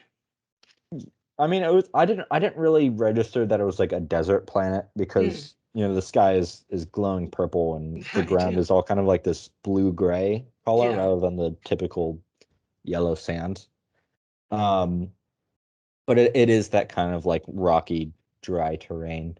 Yeah. But the vibes I got were kind of somewhat Doctor Who vibes, Yeah, Doctor Who or as at well. least like more of that classic Doctor Who, or Mm, like that kind of B-level sci-fi, kind of cheap sci-fi stuff, especially like the costumes of the guards, the train yeah. guards. You want to talk about Doctor Who? The episode 2 did a great job with the Doctor Who stuff. I must say that was an episode where you have a lot of good parallels to Doctor Who Yeah. as well. Yeah, but I got like Doctor Who vibes, but also a little bit of Rick and Morty vibes. Mm, That might just be the fact that they're like chilling on this planet that's about to die, and they're just like, yeah, we're just gonna chill here and then leave and let yeah. all these people die. Yeah, pretty much. It's yeah, yeah, pretty much. It's a walking and talking episode. And then that's the thing, is that it's not even an exposition episode. Like, episode 1 was an exposition episode, but never felt It was like it, done because so all well. the yeah, Yeah. because it was done so well and all the information was so critically important to the main action of the story. This wasn't even exposition. This was just, we need to give Loki some time. It was like Just character exploration. exactly, yeah. We need to give Loki some time with Sylvie so that they can have some chemistry for the rest of the series. Um, It was like the and equivalent of a bottle episode. yeah, yeah, Even though exactly. they're like moving around, but they're also kind of stuck on this planet. Exactly, yeah. And so it was definitely slower than the other two. And yeah, it just, by the time we got to the end of the episode and we see the arc explode, it felt like there should be, like, if this were episode 1 or 2, there would still be 10 more minutes of like Yeah. more stuff before the end of the episode, but it just kind of ends there. And I get it, it's a cliffhanger, but it felt like, well, this is just, as you said, weaker compared to episode 1 and 2. I could have done with less of Loki singing in Norse and him explaining how love is a dagger and all that stuff, and done with more of Mobius and all the other TVA characters, and that stuff, or just getting, or just, if you want to take a break from the TVA, show us more of the fallout from the timeline bombing from episode 2. Yeah. But we Yeah, they didn't they see should have any. been cutting between Lamentus and then the TVA, like dealing with all these crises. Yeah, that Especially would have been because in the good. third episode, or sorry, in the fourth episode, um, the crisis was just solved. Yeah, Like pretty you see the much. monitor again, and there's only this one Nexus event that's just them on Lamentus, and I was like, wait, the timeline was just bombed, and now it's fine instantly. Yeah, yeah. I was, So yeah, that was a little disappointing. yeah, I was a little disappointed by how we just didn't revisit that, especially when you have an episode that could have used that extra, just, giving this an interspersed B story, just something else to lean on other than just Loki getting to know Sylvie.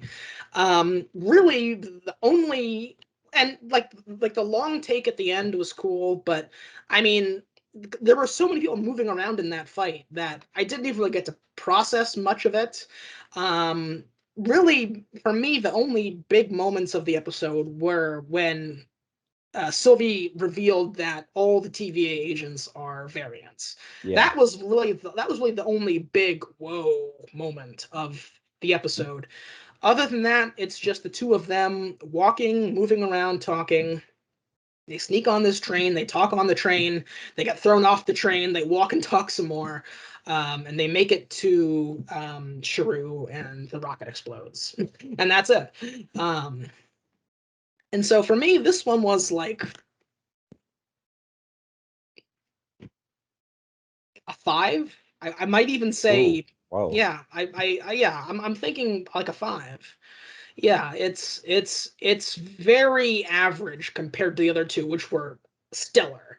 And honestly, it kind of, and I know I bring up WandaVision a lot, but it reminds me a lot of WandaVision episode 3, because when WandaVision opened, we had episode 1 and 2, which was great, and then we had episode 3, which was the 70s episode, which was still good, but it didn't hold my interest like the first two did. Yeah. This felt a lot like that. It felt like that kind of awkward third episode. We're kind of stuck in the middle here. And, we're not at the beginning, but we're not close to the end yet either. And so for me, it's a 5 out of 10. Very average for this series, I must say. Yeah. I mean, I was planning on giving it a 6 out of 10. Mm, Just because I do feel like it was, for what it was really well written. yeah. Seeing that kind of these two Lokis get to know each other, and that kind of character development was really important. But how I would have structured it is just kind of cut between the events of episode 3 and episode 4, Yeah. and then you have like the um the arc explosion happen at like the midpoint of the episode, and then they Yeah. get rescued. Having Loki in the time prison works, but having him like thrown in there and then interrogated and then thrown back in there Hmm. just to be pulled out and interrogated again, it was like a little bit redundant. Um, Yeah. In fact, I so mean, I could even, to your point, I could even tell you exactly which scene that they could have taken out of episode 4 and tacked it onto the end of episode 3. That would have given it a good extra, maybe 5 minutes, but it would have felt more satisfying. Take the scene from the very beginning of episode, or near the beginning of episode 4, when Renslayer goes into the Timekeeper's chamber and then talks to them, comes out, and then Mobius asks to interview C20, and Renslayer reveals that C20 is dead. Take that out, put that at the end of episode 3, and already and just, 1-to-1 yeah, shift, and already that would be a better ending. So, yeah, and because, I mean, really, I mean, other than that, you could still have episode 4 function the exact same way. Have the cold open with, Sylvie being taken to TV as a child, and then just go straight to Loki and Sylvie talking on Lamentus, and generating the Nexus event. Boom, done, yeah, easy. So yeah, so I agree with you. I mean, yeah, you could have either shown us more of the consequences of the timeline bombing, or mixed in some of the elements from episode 4 into episode 3, put them at the end, and then that would have been more satisfying. So yeah. And then I think episode 4 was really cool with its reveals, mhm. but I feel like in execution it wasn't as good as the first two still. Yeah. So I'd do like 10 out of 10, 10 out of 10, 6 out of 10, and then 7 out of 10. And the reason I put it so low is one, it felt kind of exposition heavy. Mhm. Um, the first episode did a really good job, and then that kind of fell apart by the fourth episode, whereas they're literally just kind of um explaining all that stuff. There's the redundancy of like the interview, or not the interview, the interrogation.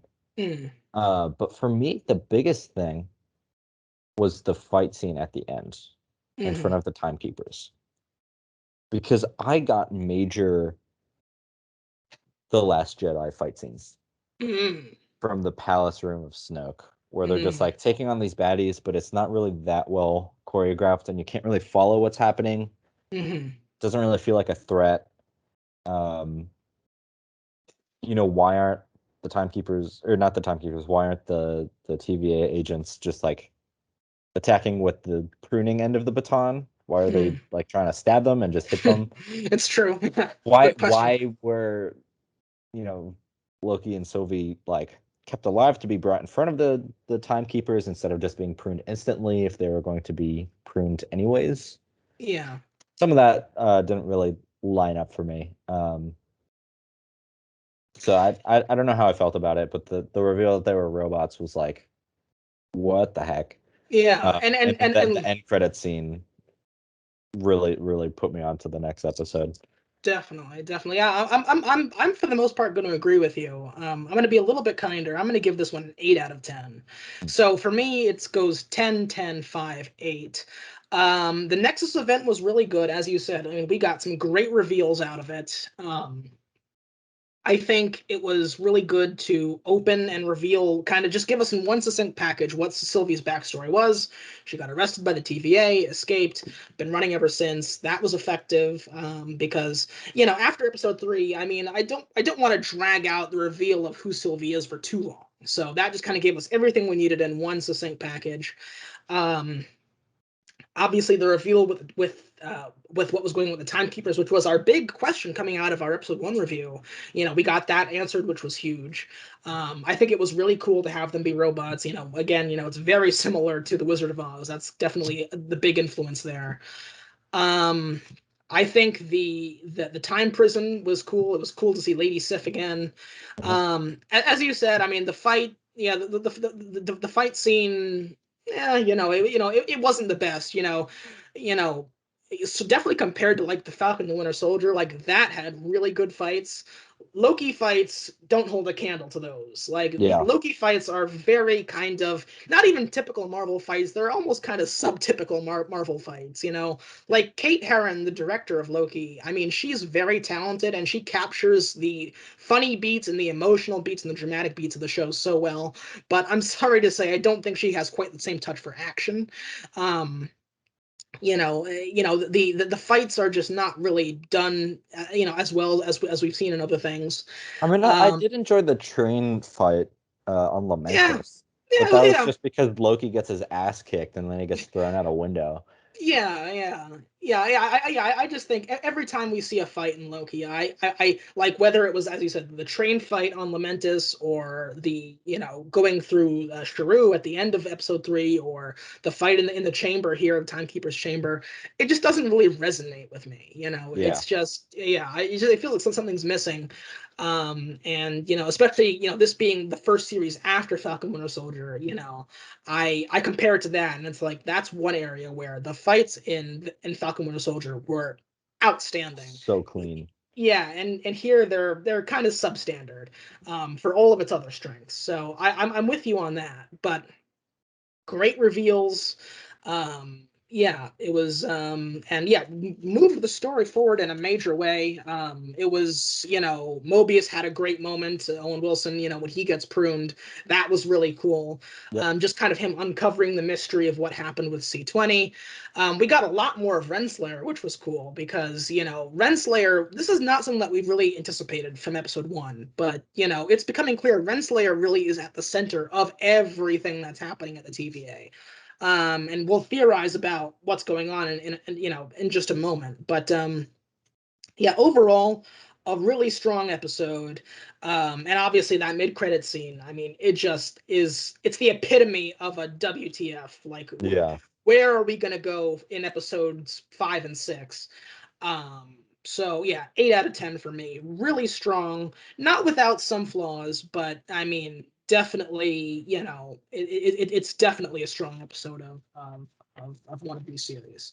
So yeah, so those were the episodes. So let's talk about theories. And as we get into this, I would like to. I mentioned I had a surprise for you before we started recording.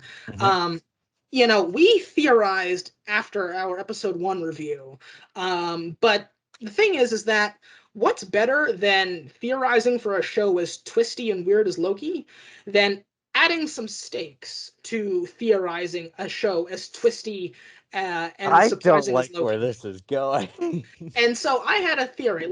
Let's form a little wager here, and the all of you out there in the audience will keep us honest on this. We're gonna make some theories now. Obviously, you can make more than one theory, make as many theories as you want. But if in 2 weeks, when we do our Loki season recap, our season review, if none of your theories are even remotely correct, then what you have to do is you have to take some masking tape, some tape like this, and a Sharpie, and you have to write on the tape, I am bad at Loki theories, and put that tape across your shirt and wear that for our Loki recap episode. That's that's the wager I'm putting forth. I accept. I was thinking, like, if you're wrong, you have to publicly announce your address and your phone number. We're But, not going to challenge doxing just yet, but that will be the uh, challenge. You have to wear I on your shirt "I am bad at Loki theories" or something to that effect. I accept. I'm gonna have to find some duct tape. Um, And it has to oh, be I gotta come up with more than one theory now because yeah, and it has to be with a Sharpie, or it has to be visible. So it can't just be a yeah. little thing. So Okay, I wanna up your wager. okay. You do that across your chest, Mm.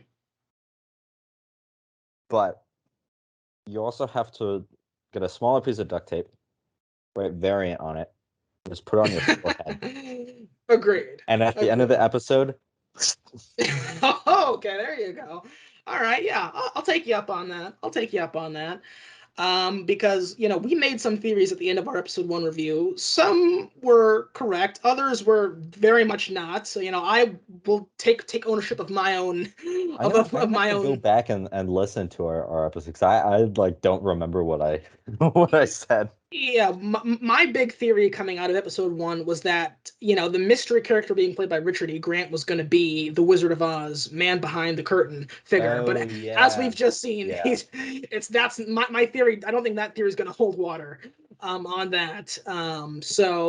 But this is a clean slate. We are now theorizing, how is Loki episode 5 and 6 going to go? I've got some theories, some small, one big one. Yeah, do you have any theories at the top of your head? I mean, I already said mine earlier, where I just kind Hmm. of, I mean, the one theory. See, I mentioned this. I only watched episode 4 like this morning, so Hmm. I feel like I haven't had as much time to stew in it. And I might rewatch it to come up with other theories, but um, my one theory was like, for whatever reason, things in these other timelines can't really be destroyed, so they're just put somewhere else. And I Hmm. think what we're gonna see is just this timeline where everything that doesn't belong in the sacred timeline is just kind of thrown together. Hmm. Um, Yeah. Well, how about this? This might be a way to get the creative juices flowing. How about we go character by character? So let's okay. start with B-15, because I have a theory as to what might have happened with B-15 after the fight.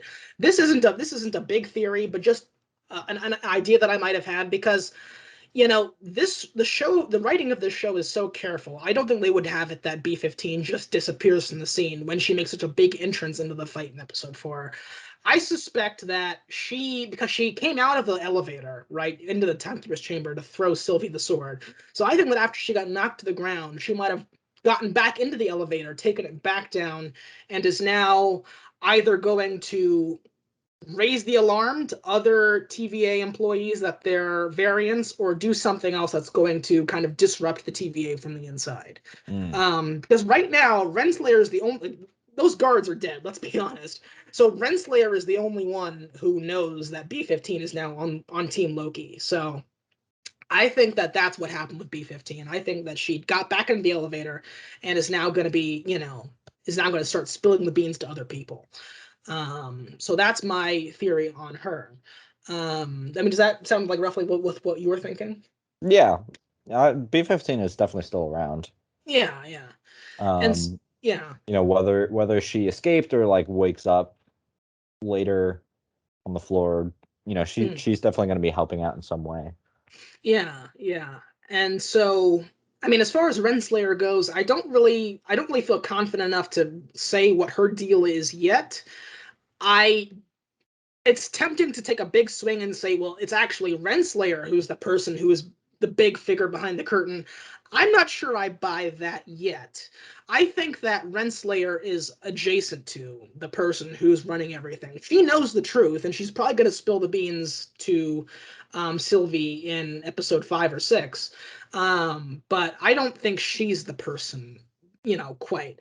But she's definitely close to that person because, as we mentioned earlier, it is suspect that she fucked up majorly and let Sylvie escape, and she still got a promotion to justice after that. Yeah. So, yeah, Do you think that she's the love interest of Kang the Conqueror, and he might be kind of the I do, and yeah, that actually leads into another theory that I have. But I think that the two of them obviously had a relationship in the comics, and I think we're going to see that play out in some form. If not in this, then certainly when we actually do see Kang and Ant-Man 3. So I do think the two of them have some dealings. Um, so Mobius. Um, for Mobius, I mean, as we just saw with Loki, pruning you doesn't necessarily kill you or destroy you. It may just send you somewhere else. I I'm not entirely sure it works that way for everybody. I think what happened to Loki might be Loki specific, but it may just be Hmm. that Mobius got sent to a realm where there's just a bunch of Mobiuses. It's possible. I suspect that Loki's situation, whatever realm he is just woke up in, it might be Loki specific. But even if Mobius doesn't have a similar situation to that, Mobius isn't dead because, and I'm just pulling off from the comics at this point. Um, Mobius and Mobius in the comics, there's lots of Mobiuses essentially. He's got lots of clones of himself. Well, not clones, but just many versions of variants? Mobius. Yeah, variants exactly. Um, and I believe that maybe the Mobius that we've seen in episodes 1 through 4, maybe that was our Mobius who did just get destroyed. But there are other Mobiuses out there, and that's how we'll see Owen Wilson again. Mm, And what I'm going off of for this is not just the comics, but also in episode 2, when we first go into Renslayer's office and the two of them are talking, um, you know, Renslayer is kind of making allusions to other analysts, and she mentioned that she has another favorite analyst, and Mobius says, "Well, I thought I was your favorite." And he puts his glass down on the table, and Renslayer tries to remind him to use a coaster because some previous analysts have come in, and presumably her favorite analyst, and left that ring stain on the table. Um, which leads me to believe that Mobius actually is indeed Renslayer's favorite analyst, but there are many Mobiuses, yeah. and so that's my theory for Mobius. I'm not as certain on that one, but I think that there might be So many Mobiuses. I think that one's possible. I would even say probable. Mm, Um, I did see a very, very minor spoiler. I don't know if you want me to share that. Well, if it's only very minor. Um, I mean, it kind of disproves your Oh, theory a it little bit. doesn't. Oh, well, that's Um, all right. but it was a clip from, I guess, the trailer for next episode or like a Mm, leaked something. I mm. don't know, but it's Mobius driving a car through that kind of uh like ruined New York landscape. Oh, oh, So he wherever Loki ends up, Mobius is supposedly in that same place. okay. That's why I think it's just kind of the place where all variants just end up, and it's like Mm, a junkyard for time variations. But I think having multiple Mobiuses still is possible. mm, Um, because you can just have, multiple variants of the same person, especially if you're just mind wiping them. They mm. don't know about each other. Yeah. Um, so that's still very possible. Yeah. So yeah, yeah. Well, fair play. I mean, I would like to see more of this Mobius. I hope he's not dead, but I'm I just don't, I don't braced think that. he's dead now. Yeah. I was just braced that even if he is dead, I think we're going to see more of Owen Wilson. And by the end of episode 6, that Owen Wilson had better get on a frickin' jet ski. Yeah. We're all too tied up in that now. But yeah. So as far as Sylvie.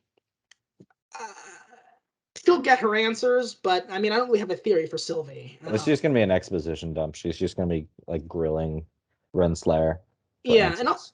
yeah, and also, I mean, do we really understand what her end game is? Like, yes, she pretty much wants to kill the timekeepers, but now that the timekeepers are a fraud, kind of where does she go from here? Does she Well, I just think try to kill the person behind the timekeepers, or burn down the TVA, or what? I believe her goal is going to be to take down the person behind. Well, right now it's just to get answers. Right. Um, but her I think her whole reasoning behind taking down the timekeepers was because she wants the right to exist, Mm, essentially. Because she did yeah. nothing wrong. She was perfectly innocent. Her only crime against the sacred timeline was being born a woman, which she had no control over. Right. So to have your very existence deemed illegal by, some kind of existent power, is really unfair and unjust. And I think it's her goal to kind of dismantle that so she can just exist and so other Right. variants are free to exist. Um, this was briefly touched on in the first episode, but when Mobius is explaining to Loki how the sacred timeline works, Loki brings up the question of free will. Mm-hmm. Do you truly have free will if, only certain choices are considered worthy of being in the sacred timeline? Mm-hmm. Um, and I think people and variants have a right to make their own choices, and I think that's kind of what she's fighting for. Right. Yeah.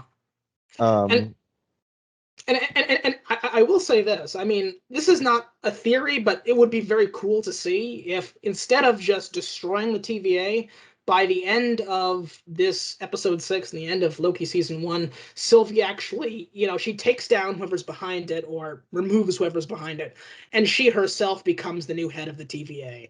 And you have a mm, Loki as the head of the TVA. And obviously, she won't be as heavy-handed and manipulative as the TVA exists now, but now she can kind of influence it in the way that she wants and introduce greater free will, but also kind of still have the TVA function as an entity under her leadership. That would be cool. Not a theory, but that would be cool. that would be cool. I think what's more like because Lokis are typically more anarchist rather Yeah. than true leaders. I imagine what's going to happen is that just well, because it was rumored that Loki would get a second season, so I don't know if the TVA will be entirely dismantled, but Mm. um, And that's why I think it probably won't be, because there's going to still be some yeah, version of the TVA for season 2. yeah, I think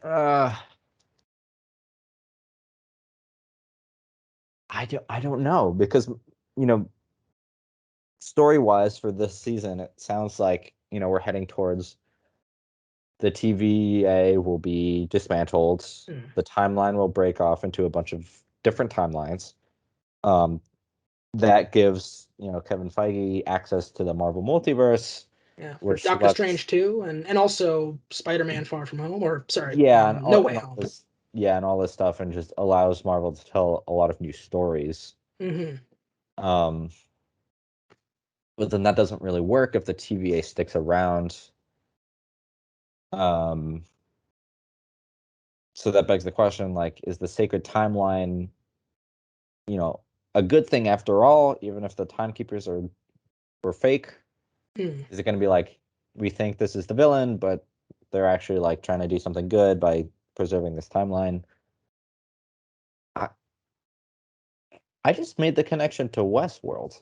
Mm. Do you remember that in the third season where they had this AI kind of predict Yes. everyone's actions and it Yeah, like Rehoboam. Yeah. yeah, and the whole point is that it kind of forces people down a singular path.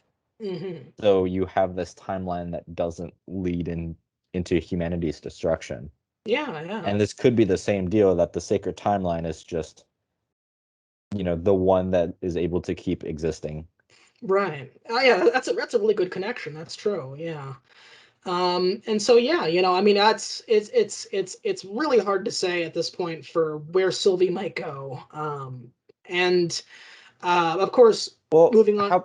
How about Oh, this? Do you think Sylvie and Loki will end up together? yes, I'll go out on that limb, and I think yes, the two of them are going to be confidants from this point forward, um, and I think that's probably going to be a driving force of season two.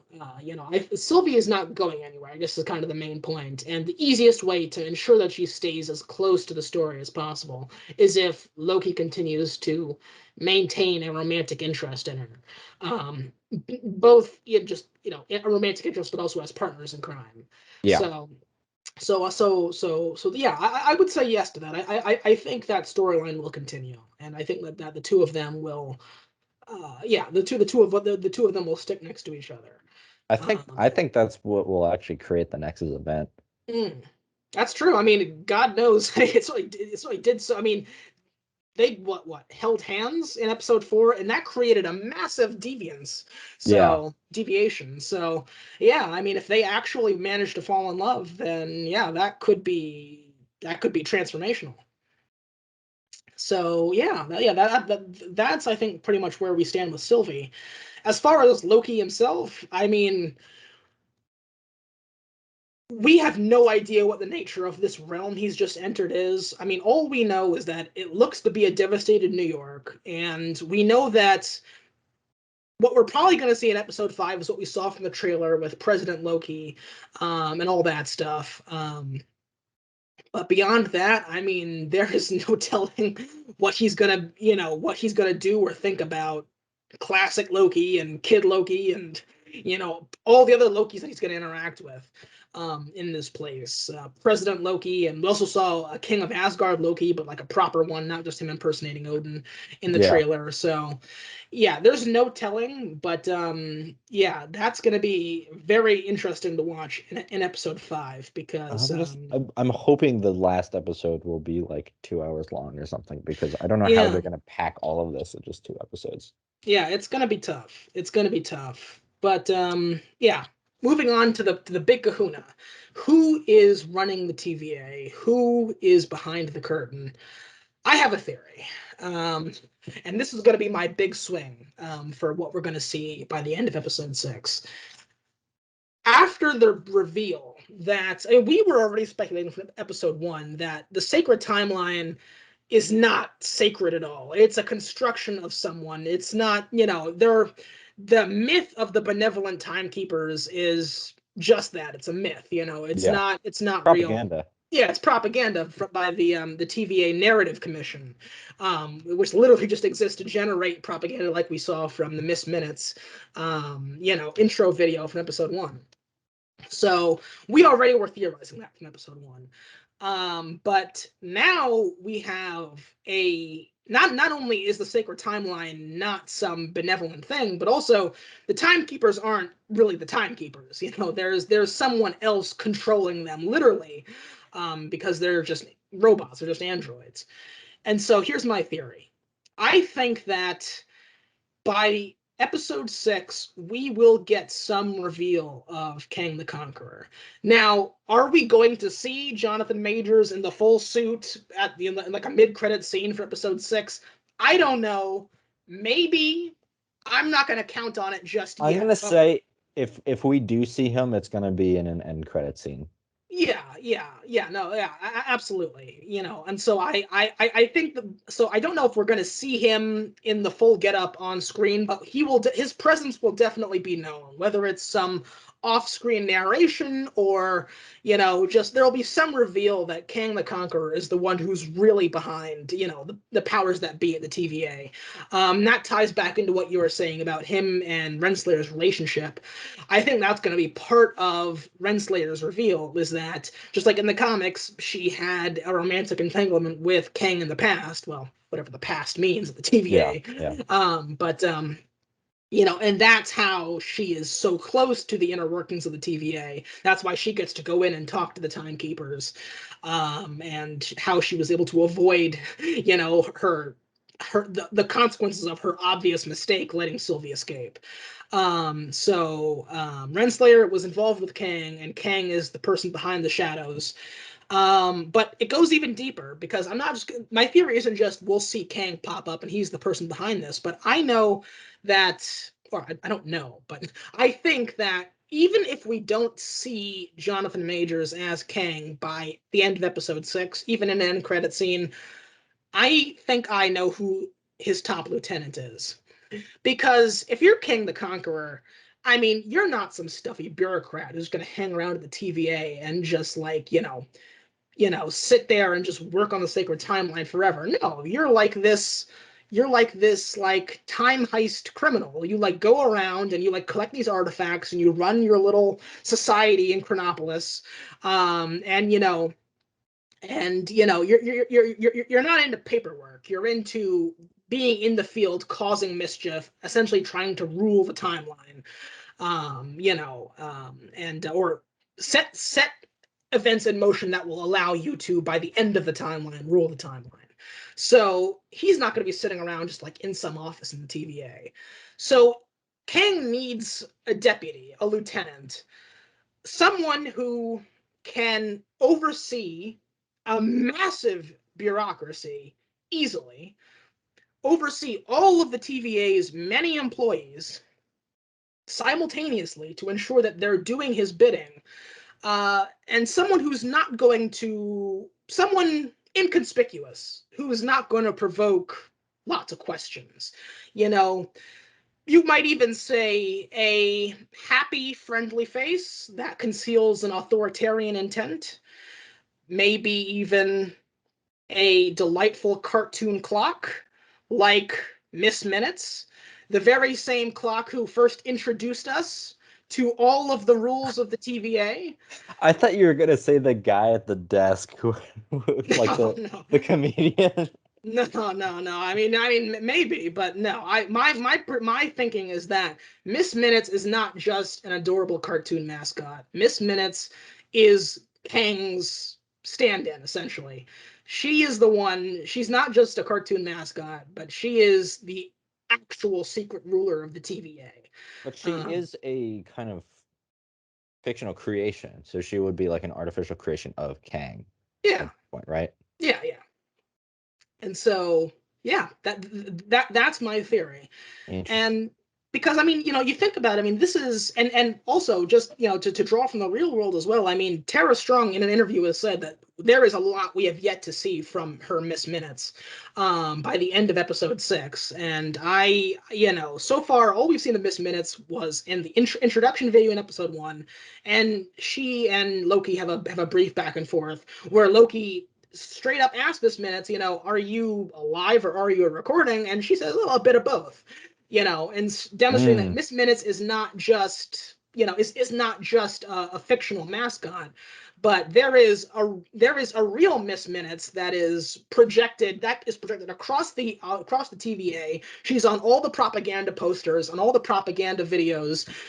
Behave or you'll get your clock cleaned. That's everywhere, and it's because Miss Minutes is the Orwellian Big Brother behind the entire TVA. As I said, she is the happy, friendly cartoon face that conceals the deep-seated authoritarianism of the TVA, and it's brilliant. And so because that's the last person you would suspect, and so Kang's deputy is Miss Minutes. That's my big swing theory. Interesting. I'm just wondering what form is she gonna take then when she's kind of revealed as the big bad. I imagine like this giant robot with kind of an analog TV as a face, and she just kind of appears in that. Hmm. Um, I don't know. Interesting.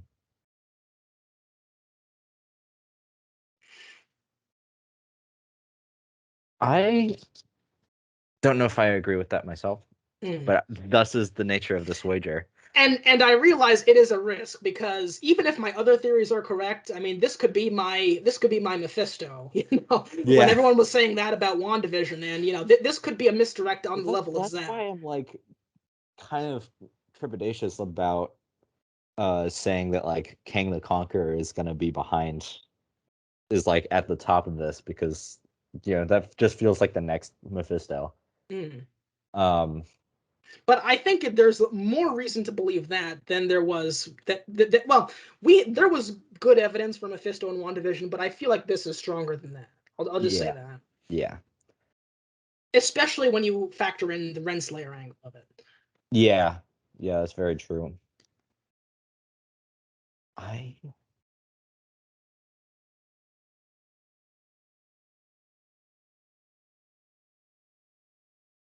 um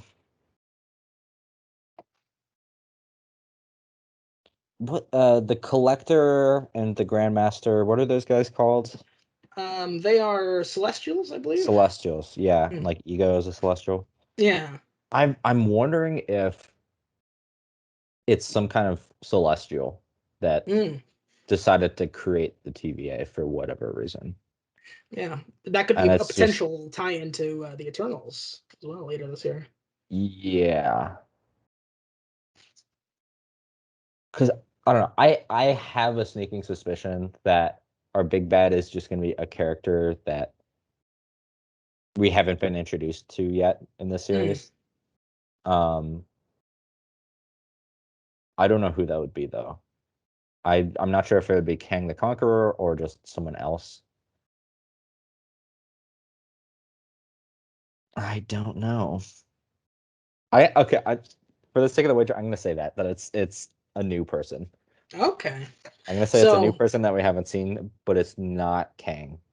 okay, so that's very interesting. So you're saying a new person. I'm saying someone Kang slash someone who's been hiding in plain sight, Miss Yeah, Minutes. Kang. Yeah.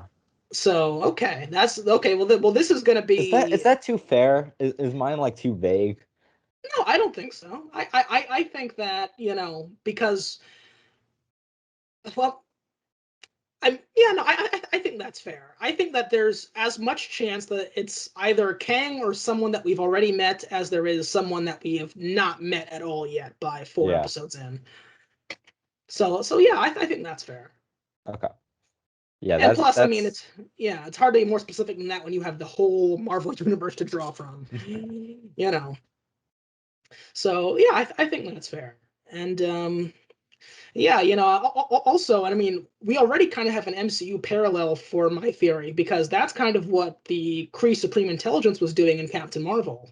Is you have this like omnipotent AI who's just above everything, monitoring everything, and kind of manipulating all of the Kree. In this yeah. case, the TVA. So, so there is some precedent as well for my Kang slash Miss Minutes theory. But yeah, no, I think that there is every chance that it could be someone new as well. So yeah, well, we have our wager. Yeah. Wager set. Are we delivering on this after episode 5 and 6, I assume? Yeah, but yeah, Okay. by Yeah. season finale, yeah. Fun. Fun, fun, fun. And so yeah, I just have one last question for you. I mean, this was our full breakdown of episodes 2, 3, and 4. How are you feeling so far? I mean, is Loki lived up to being the show of the summer for Oh, you? Loki might be my favorite Marvel show, honestly. Mm, Um, just because, you know, Falcon and the Winter Soldier was super clean, super mm-hmm, well done. Um, but it didn't have enough of that like mystery element for me. mm, Whereas like there wasn't enough of a cliffhanger after each episode. yeah, And WandaVision was great at that, but the pacing was kind of weird, especially with yeah, like the first few episodes. Are just kind of dull because you don't know what's going on, and then episode 4 is just an yeah. exposition. It picks up, yeah.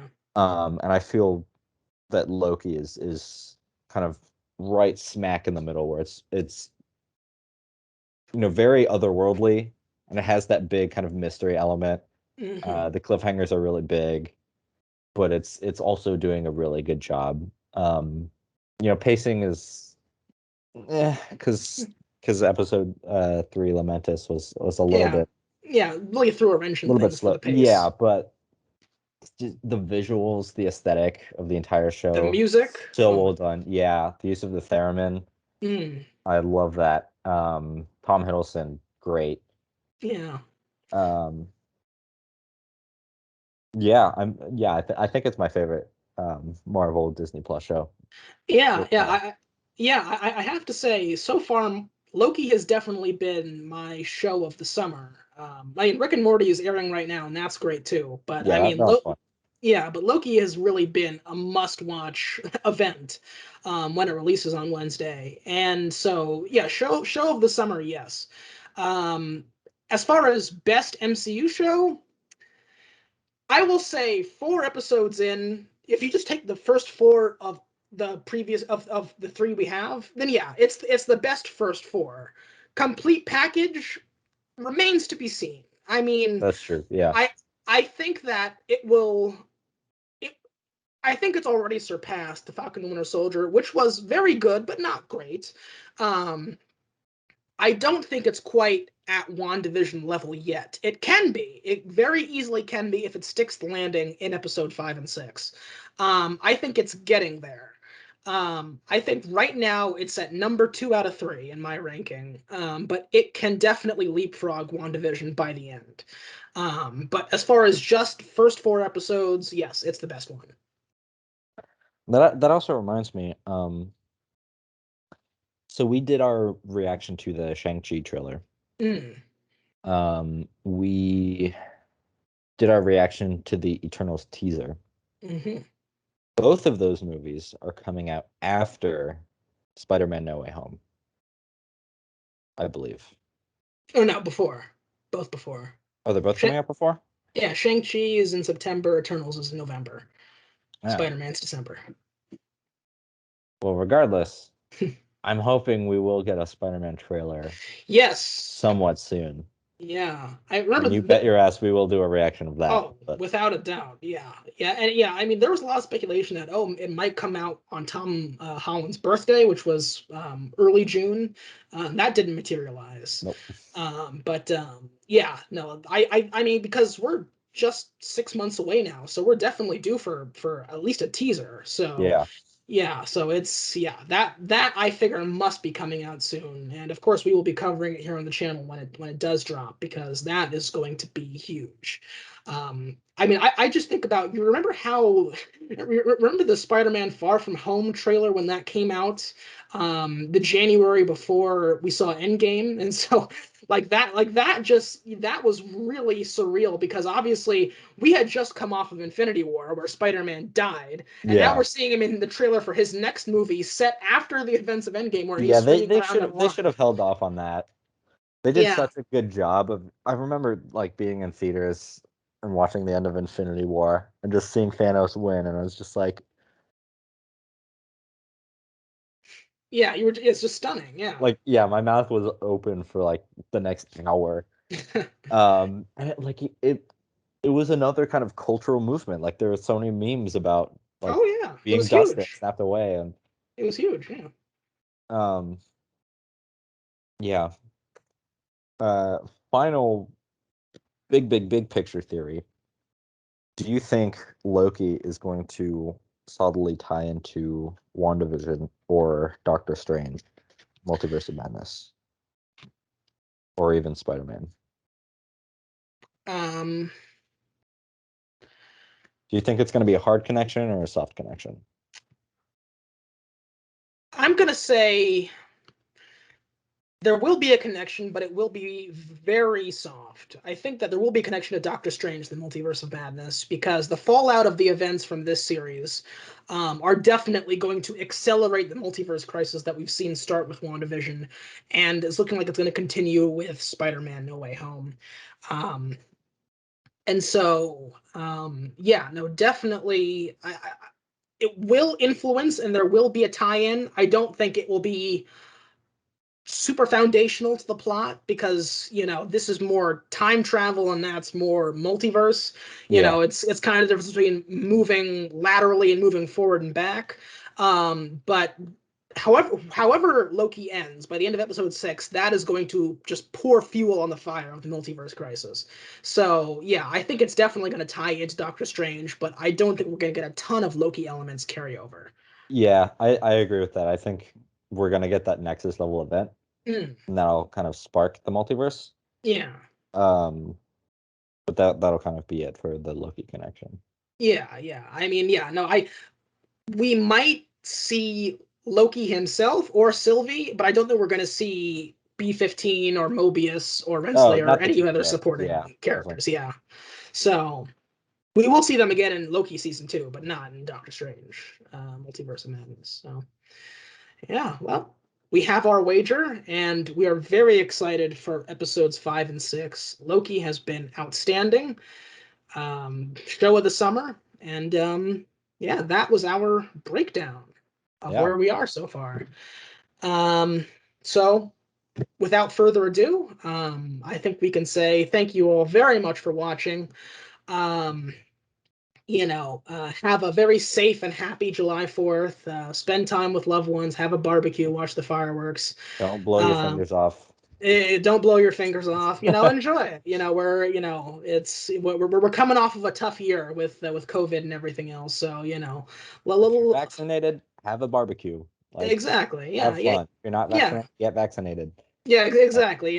But Enjoy it. Yeah. if you are vaccinated, I think we've all learned a reason to celebrate. So, thanks very much for joining us for our July 4th special. We will be doing more of these holiday specials in the future. And yes, take care. Please like, subscribe, and leave a comment. It's the best way to support what we do here. So Yeah. These are humble beginnings right now. So recording this, we're now up to 13 subscribers, and we're very thankful. 13 and And growing. yeah, and growing, and we hope you'll subscribe too. Yeah, Thank you very much. yeah. Thank you. Thanks so much for watching because we love doing it. So, all right, everybody, have a safe and happy holiday, and we will speak to you again next week. Happy 4th of July. Goodbye.